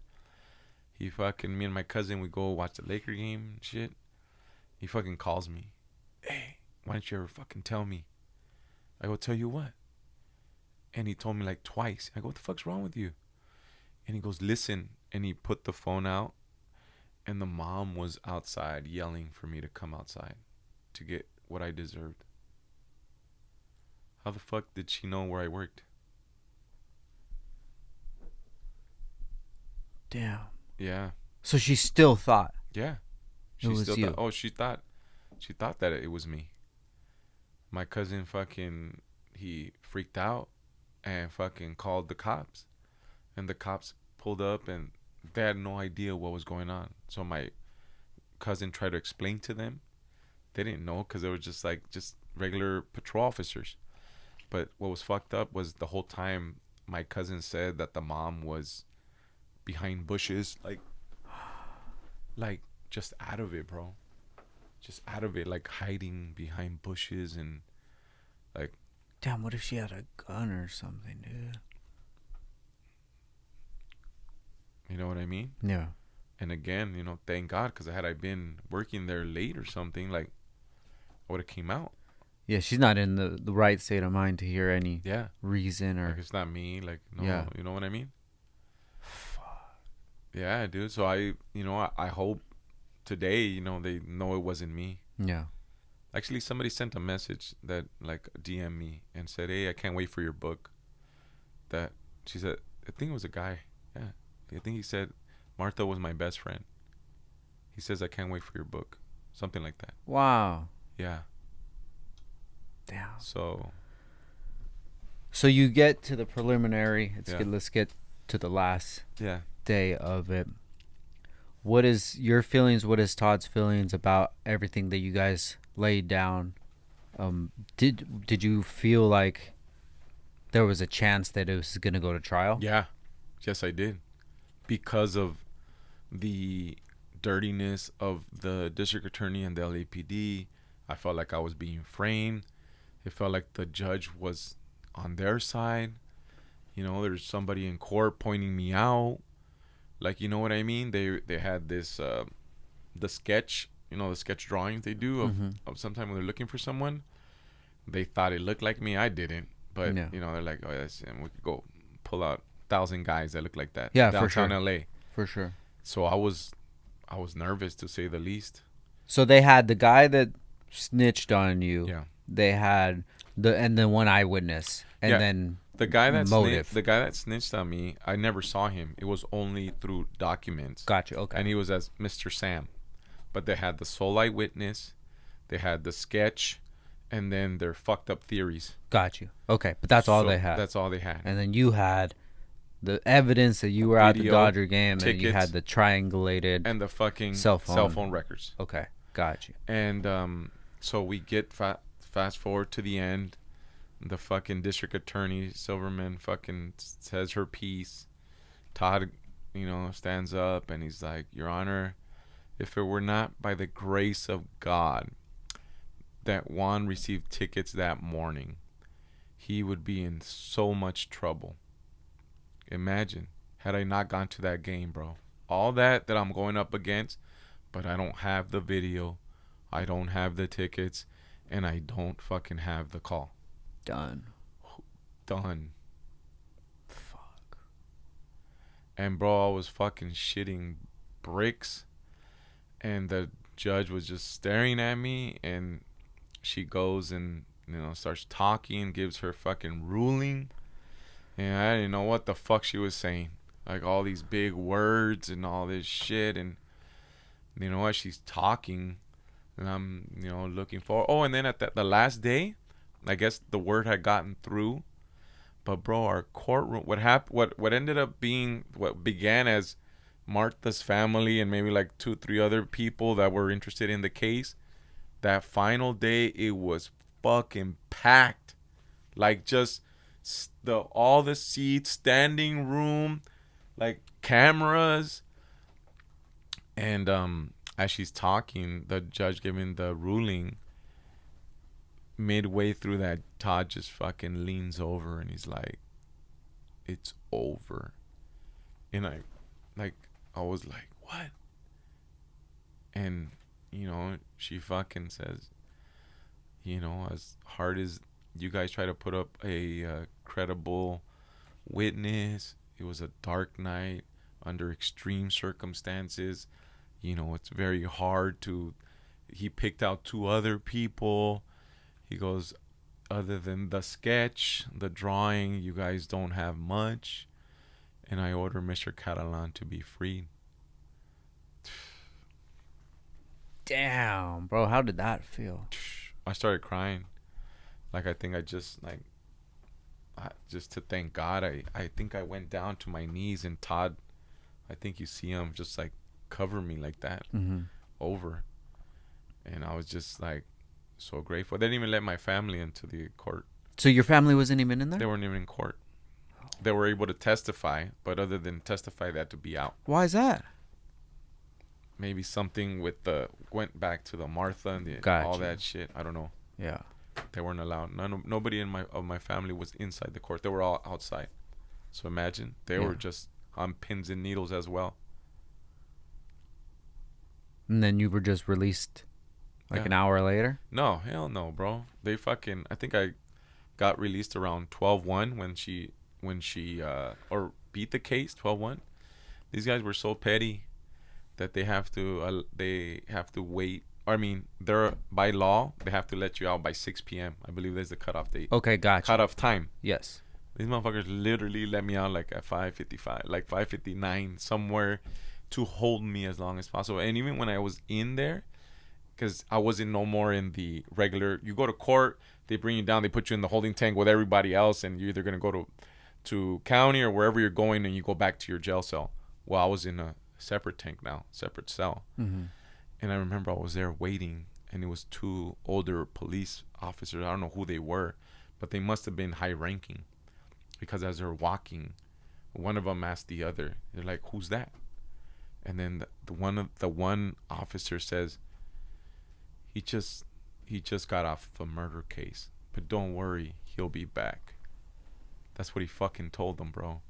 And I remember I was just looking at him, and I just fucking shook my head, dude. I should have probably said something like "fuck you" or something, but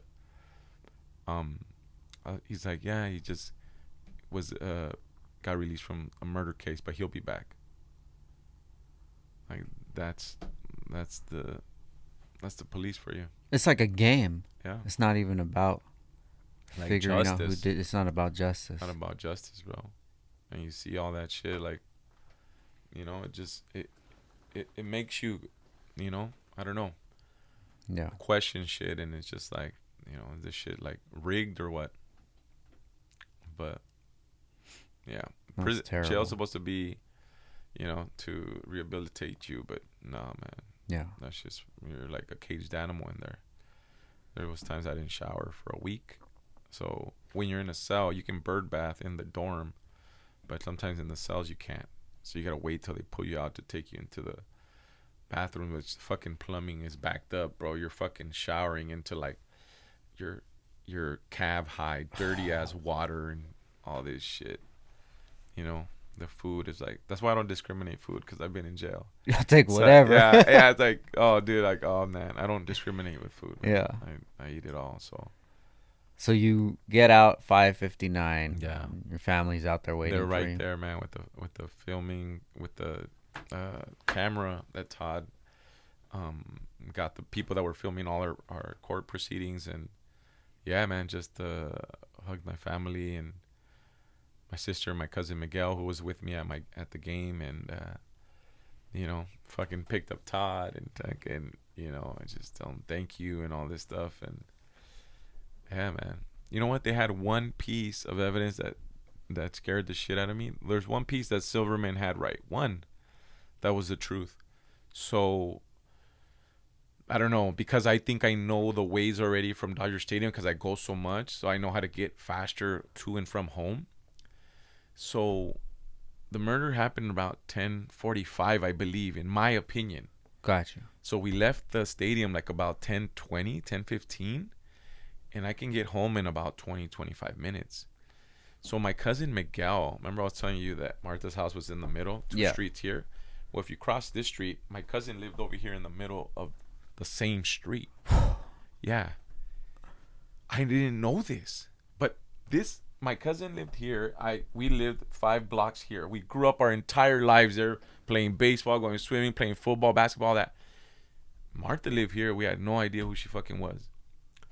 When we drove back, I dropped off my cousin at around that time, bro. So as I dropped off and looking down the street, had something happened here, I could have seen it. Yeah. But there was nothing there. So now I'm like thinking back, I'm like, either it hadn't happened yet, or it already had happened and the police weren't there yet. But bro, I'm not lying when I tell you I was in the area plus or minus 5-10 minutes, and she argued that fucking point. She's like, Your Honor, his own testimony and witnesses place him in the scene of the murder. And the judge was like, yeah, but you don't. She was right. That shit scared the shit out of me. Because who gets accused of a murder and just happens to be down the street at the same time? Fuck. Why, bro? That's crazy. Why did all of this happen? Like, this is so much, like, so intertwined, dude. Insane. There's no other word to say, dude. That's it's the insane. only thing that she had right. Damn. Yeah, because if something did happen, then you would have looked down the street like, what the fuck's going on? Yeah, I would have seen the paramedics or the police or something. It was straight into the view. I know exactly where it is. Wow. Yeah. So when I dropped off my cousin, you know, I was between 2 streets here. Yeah. It's Case Avenue. I dropped off my cousin. I came up to the first street. I never go this way. Mm-hmm. Rarely. So when I came up to the street, my friend Ruben lived this way. So all I did was bust a left, got on the main street, dropped them off, and then me and Melissa went home. That was it. Damn, that's crazy, bro. Yeah. So you get home. We opened get up off. baseball cards with my daughters, both of my daughters. And that's it. That was it. Nothing else. So now the case is over. Yeah. You get off, and then what from there? So apparently, so now we come back to the drug. We circle back to the drug. Yes. So because Todd, being the badass lawyer he is, he worked out a deal that I was gonna agree to. I forgot what the charge was, but they were gonna give me time served for the time I had spent for the murder case. It's to run concurrent. Okay. It was like a year county lit, and the 6 months I did was time served. Got you. So we worked all that out, but it just so happened that they lost my paperwork. And I'm like, okay, and what? He's like, I'm so sorry to tell you this, but you're going to have to go back and be reprocessed. I go, fuck no.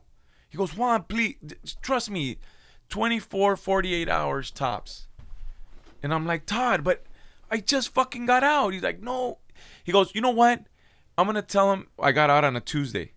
He goes, you know what? I go, my family's taking me to Vegas. They had like a family Vegas trip planned separately. Mm-hmm. And he's like, you know what? Go to Vegas and you're going to turn yourself in on Monday of the next week. Dude, I went to Vegas. Amazing time. But with the thought, the cloud behind my back of my head that I still had to turn myself back in. Mm-hmm. So come Monday, I fucking drive down. I told him I'm going to take me to fucking county. So I get off, go in there. Here I go again. And this is for the drug? For the drug case. Okay, gotcha. Because they lost my paperwork. Got you. Just beat the murder case. Yeah. Go back. Soon as I get in, bro, alarms. What the fuck? Get reprocessed. Homie comes up to me. Hey, be on your toes. They just killed 2 black inmates. I'm like, fuck, dude. Like, fucking shit. So I'm there waiting for them to put me in a cell. They're the fucking fingerprint me and everything. Catalan. Yeah. Charlie Row 7. Fucking go down there. It's a cell. Now I'm in a 4-man cell. 4-man cell. Mm-hmm. There's a big black inmate, bro, like standing in the front of the door. I'm like, and then I was just giving this information about the 2 black inmates that were killed. I'm telling you, it's all the racial tensions in there. Fuck, man. And I go there, and the guy is right there. He's looking at me, and he's like, you from Set Gang? And I go, no. He moved out of the way, and I fucking walk into the cell. There's 3 black guys, myself, and a paisa. Those 3 black guys were from this gang where they killed the 2 black guys. They were angry. So I'm like, fucking shit. I fucking get the top right bunk.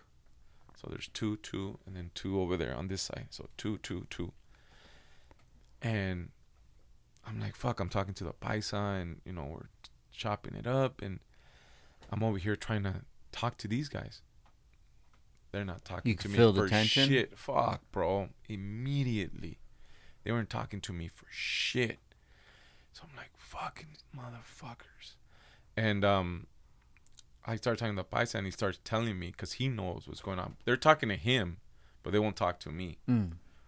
Dude, that day, another black inmate gets put in there. So now it's 4. The paisa and myself. I'm in there, bro. And I can hear them talking in the corner. They're over there in the corner, and they're fucking talking. They're like, hey, man, let's get this guy. And one of the guys, black guys, says, nah, man, he's not even from that gang. And the dude goes, fuck that. Eye for an eye. I was like, oh, fucking believable, bro. And the paisa knew, and he told me, man, mountain of a man, credit to that guy, man. He goes, hey, he told me in Spanish, si algo pasa, yo brinco contigo. He goes, something happens, I'm with you. They didn't know what he said. I'm just right there, bro, and I'm like, fucking, just like my first day when I went to county, again, that survival mode again, activated again. Just beat murder. Bro, just beat the murder. Bullshit. other black inmates, those trustees, come from outside. They order something. They come back, and they give them fresh linens. The problem wasn't the linens. It was what was inside the linens. I'm like, motherfuck, bullshit. I'm like, wow. I thought I just beat this murder case to come back to end my life here. Bro, I couldn't believe it. I couldn't believe it. I couldn't understand why. What was I gonna do? I wasn't gonna bitch out and start yelling or whatever. I fucking picked up the phone to call Alma to say my goodbyes again.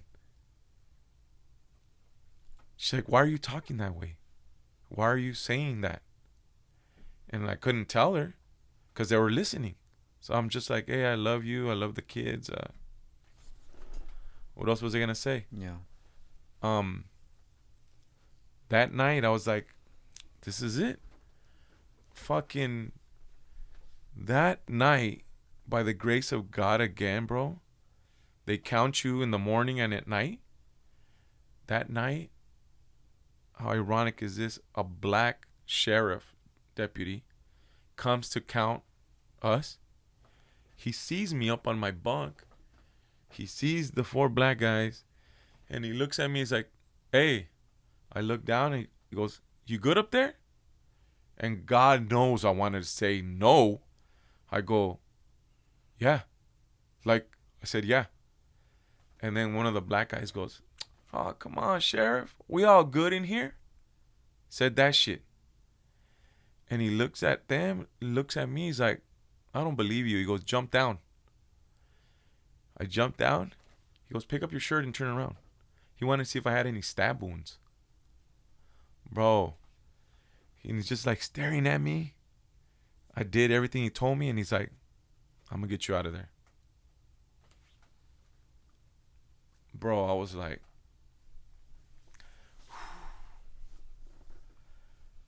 pulled me out of there, put me down, beginning of the row, with all Hispanic inmates. I went in. They gave me food. I was able to shower. I slept for the first time in I don't know how long. Like, fuck, man. And it wasn't fucking Todd. It wasn't 24, 48 hours. It was like fucking 2 weeks that I had to still do for that bullshit. And only because I agreed to clean fucking buses. Because they trick you. So I had to do the 2 weeks. Then they're like, oh yeah, release Catalan. Yeah.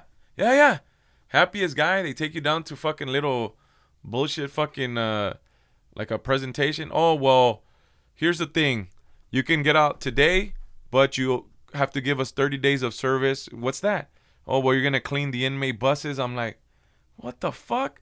Well, if you don't want to, we'll just send you back to your cell and, you know, we'll call you in a week or so. Fuck that shit. I go, nah, I'll take it. I fucking signed up for that bullshit, bro, but I was released that day. I did 30 days of fucking, I got so sick during there, bro. I was burning up in fever, but they said, if you miss 1 day, you're going back to jail. Bro, I was burning up, dying. And then it was cold. So it was like, this was in January. So, you know, it's still winter. So, bro, I was fucking so covered up, sweating. And even the person, the deputy that was in charge, like, what's wrong with you? I go, I'm dying. They don't give a fuck. They're like, all right, get to clean the buses. In the fucking ice cold, bro, just to fucking get out of that shit. But, yeah, man. Like, it was just, you know, crazy. Like, wow. There's words that I never knew what they meant until after. Yeah. But words like fortitude, mental fortitude, and perseverance, and resilience, bro. Yeah. Is what I learned in there. Like, crazy, man. I don't know what else how else to explain it. Fuck, bro. That shit's heavy, dude. I can't imagine that. So you get out. Yeah. And then what from there? So in jail, one of the days that, you know, to avoid being locked up, you can go to church and school. And I wanted to go to both to not be fucking in the cell and in the dorm. Mm-hmm. And church, I would pray as hard as I could to, you know, understand. I'm a big believer in karma. I didn't understand why everything was happening. And, praying that my mom would give me scriptures to read that would calm me down. And then the school to just, I don't know, try to get my mind off of things. And, bro, the things they teach in there are like what you learn in elementary. Mm-hmm. And I had never graduated high school. So I knew that, well, I mean, something happened in there that I realized, like, you haven't done anything with your life. So I promised myself and God that if I ever got out, that I would go back to school. And when I got out, I told Todd, out of the whole bullshit, all that, the 2 weeks and after that, I told Todd that I was going to go back to school. And we went back to court one last time to signed everything. I was done. I was like put on probation and all that shit for the drugs and, running a straight line. And I had told Todd, and Todd told the judge, Your Honor, just want to let you know, side note, we're done. And he's like, Mr. Catalan is going back to school. And I was like, why are you saying that? And I'll never forget what she said. She said, Mr. Catalan, she goes, I applaud you going back to school, and I look forward to an invitation to your graduation. Mm-hmm. Bro, that blew me away because no one had ever spoken words of encouragement to me in my life or believed in me. So it was like now all of a sudden I took it even more serious to achieve that. And yeah, man, I went back and I went to like a occupational center down by my house. I studied for about almost a year. I went and took my test for my GED, got it. And then I went across the street to Pierce College in Woodland Hills, signed up, got my associate's degree. And then after that, I transferred, got to CSUN. And this past May, 5 months ago, I graduated with a bachelor's degree in business management. Congratulations, Thank bro. you, man. Damn. So, incredible. What an accomplishment. Never in a million years would I ever think that my life, I'd be like, what movie is that? If I explain that to somebody, they're like, hey, dude, check it out. You're going to get accused of a murder. You almost get killed a few times. You're going to get out. You're going to go back to school, which you hated.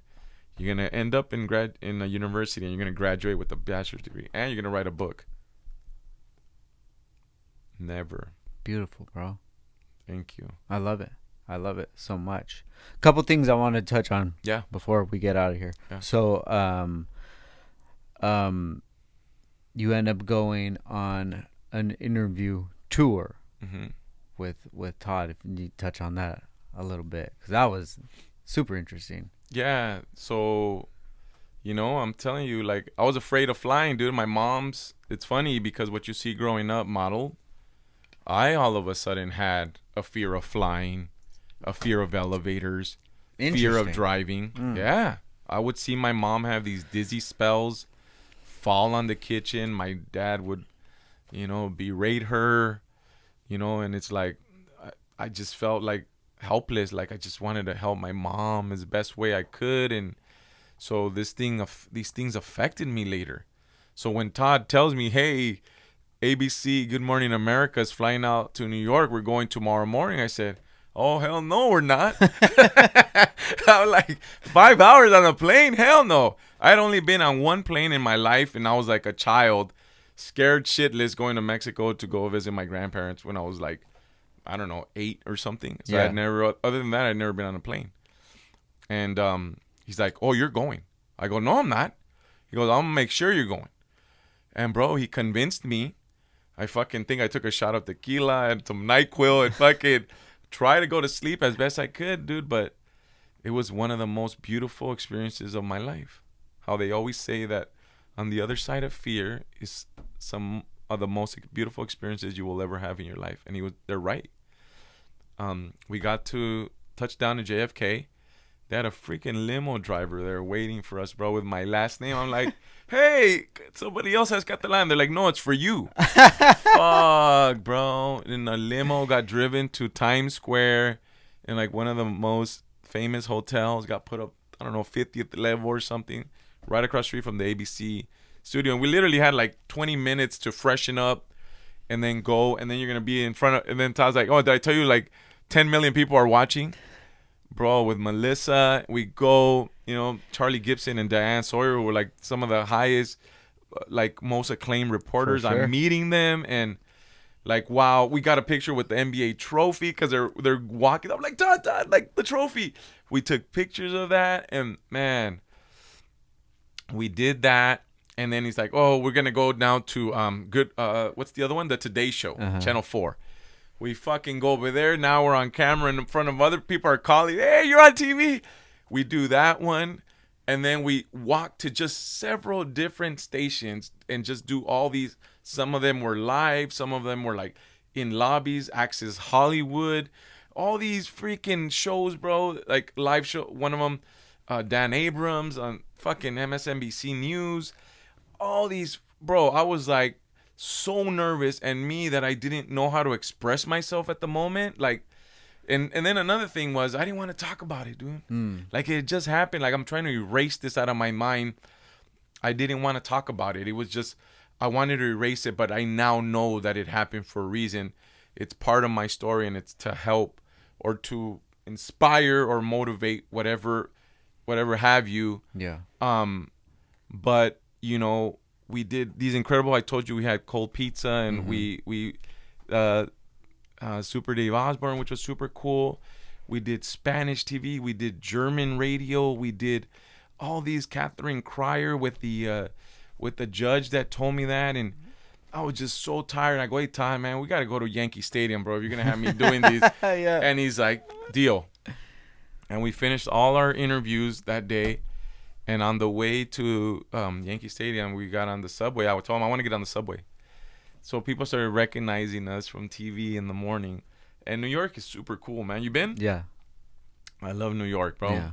And we're taking pictures all of a sudden in the subway. And then we finally get to the Bronx. That Yankee Stadium's right there. And I'll never forget, some dude comes up to me and he's like, in Spanish, short older guy, and he's like, hey, eres tú, like, it's you, and like he wanted to shake my hand, and he's holding my hand, and he's like just like staring at me, bro, and it was like I didn't know what to say, and he was just like, he said, Diosito nunca se olvide de la gente buena. He said, God never forgets about the good people. And bro, I like froze, and Todd is like looking at this. He doesn't understand what we're saying, and then the guy just walks away. It's just like, I don't know, like I felt like he was like, I'm like, I'm nobody, like, but he got something from it, like, incredible, bro, like super humbling. And Todd like, what happened? And I explained it to him, and he's just like, wow. He goes, you'll never forget that for the rest of your life. And I'm like, no. And yeah, man, got the VIP treatment in New York, watched the Yankees play, like, incredible, bro. Then I got flown out to Miami, to Don Francisco. It did his show, like, just, like, I cannot believe, like I told you earlier, like, how many beautiful and positive experiences I would have never imagined from something so dark. Yeah. And I heard somebody talk about this the other day, that if you think about it in your life, think about something so negative that happened and just realize the positive things that come after that. And I'm like, wow, they're right. And had this not happened to me, bro, I don't know if I would have ever graduated the university, if wrote a book, never done a documentary, like, you know what I mean? It's just like if it was meant to happen. Beautiful, bro. So, did they ever find out the killers? Yeah. Yeah, the fucking LAPD had to be removed, and they brought in the FBI. Uh-huh. The FBI solved the case. And how long ago after that was? I didn't keep up with it, brother, but I want to say probably, like, my guess would be probably like within 6 months. Within 6 months, they had closed that case. Wow. Yeah. One of the detectives got demoted to like car burglary, which he should have been to begin with. And then the other guy, I forgot what they did to him. And then you had the lawsuit. And then we had a lawsuit. I took that as a loss, man. It's we had him cornered in a corner, bro. We had him cornered like a rat. And from one day to the next, Todd says that it should have been like a $5-7 million lawsuit, that they were sure of it. And then from one day to the next, I get a call. I wish Todd did civil law. He does criminal law. This is another attorney that we were referred to. We talked to other attorneys after, and they said that he ruined the case. Oh, and well, from one day to the next, I had to agree to whatever they were stating, because the federal judge ruled that the LAPD arrested me in good judgment. Get the fuck out of here. So they paid me for my lost time times 10 or whatever it was. That was it. Yeah. So it was the 300,000, something like that, and the lawyer takes half. I paid my dad back, from Todd's services and all that. I ended up with like $40K or something. So and I was never paid for the documentary. Just so, yeah, that was another crazy thing that I did it as a favor to Todd, because gotcha. Yeah, for personal reasons, but I wasn't. People think I got paid. I didn't get paid for that. But now, fast forward to the book. Yeah, this is all me. All of you. This is all me. Yeah, so this is all me. Anytime somebody buys that Yes. book, it Going to me. supports you. Yes, sir. Yes, sir. Amazing. Yeah. I love it, man. Thank you. Guys, I just bought this book. I already finished it. I feel like my wife reads 3 books a week. Does she? That's she's awesome. a beast. I like reading. I love too. it. I don't read that fast. No, I don't read that fast. But I like reading.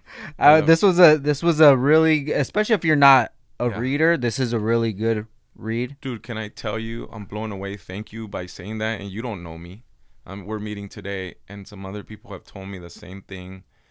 Some girl said her son hates reading, but he's reading my book. It's great. It's great. He's reading my book. Thank you, man. Yeah, it's great, and it's a beautiful story. So I would definitely recommend, if you guys are listening to this, watch the Netflix documentary, but buy this book, because this supports you. Yeah. And it's such an amazing story, and so motivating. Yeah. And there's still other things that we didn't talk about that are still in here. Yeah. But yeah, I love it, man. I love it. Shout out to Greg Reed. He was the one that I started writing this during COVID. He Okay. had nothing to do. Yeah. So people are like, hey, man, you got to do something else. Make a movie or something. Write a book. And I'm like, I can write a book. Yeah. I've been decent at writing. And I started writing. I got stuck like about 1.5 years ago. And then I met this guy. Crazy story, man. On a plane. And him a beautiful story with his family. And we just started talking. He's like, I got the guy. He's going to help you finish your book. And lo and behold, here it is, man. I met a guy on a plane from Miami. Coincidence? I don't think so. And he led me on to Greg Reed. That guy is an awesome dude. And he helped me finally publish my book. And So how many of these copies did you make, or how many are out there? Oh, It's it's unlimited. Okay. Yeah, whatever. Got you. I sent some to the Dodgers. I want to get them hopefully into the players' hands. Yeah. We'll see. Oh, beautiful, bro. We'll see. Yeah, man. But When did it actually drop? it came out a month ago. Okay. Yeah, last month. In Oh, September. very cool, Yeah. bro. Awesome. Yeah. I love it. Thank you so much for your time, Man, brother. Thank you, brother. I Appreciate really it, man. appreciate you. And I look forward to just keeping in touch with you Yeah, and, no, for and sure. see where things go Yeah, no, from for here, sure, bro. man. You're here for a reason, Thank you, man. you know? Appreciate that. Yeah, man. for sure. So if anybody wants to support you or follow you or get the book or whatever, Yeah. like where can they find you at? I'm on Instagram. It's the only social media I have right now. It's kind of long. It's only Juan, my name, way to the top. 31. Okay. Yeah. I love it. Yeah. We Okay. can maybe put a link on the thing. Got you. Yeah. Have Then the book is called Played, and that's available on Amazon and Barnes and Nobles. Have you thought about doing any sort of like signings or meetups? Yeah. So, my goal is to let the book get a little bit of traction. And then, hopefully, like, I don't know, in maybe a couple of months, I want to hold a signing. I do. Amazing, bro. Yeah. I love it. Yeah, for sure. Well, I would love to be there, man. Let's Yeah, definitely thank you, keep man. in Yeah, touch, for sure. Of course. But guys, make sure you support Juan. It's an amazing story. Ever since I saw the documentary, it was such a good story. I'm glad that everything worked out how it should, and definitely makes you think about that. There's something out there, you know. Whatever you think it is, whatever. There's like this stuff just doesn't happen. Everything happens for a reason. It all happens for a reason, man. But thank you guys for listening once again. This is Downtime with Downstar, and we're out. Peace.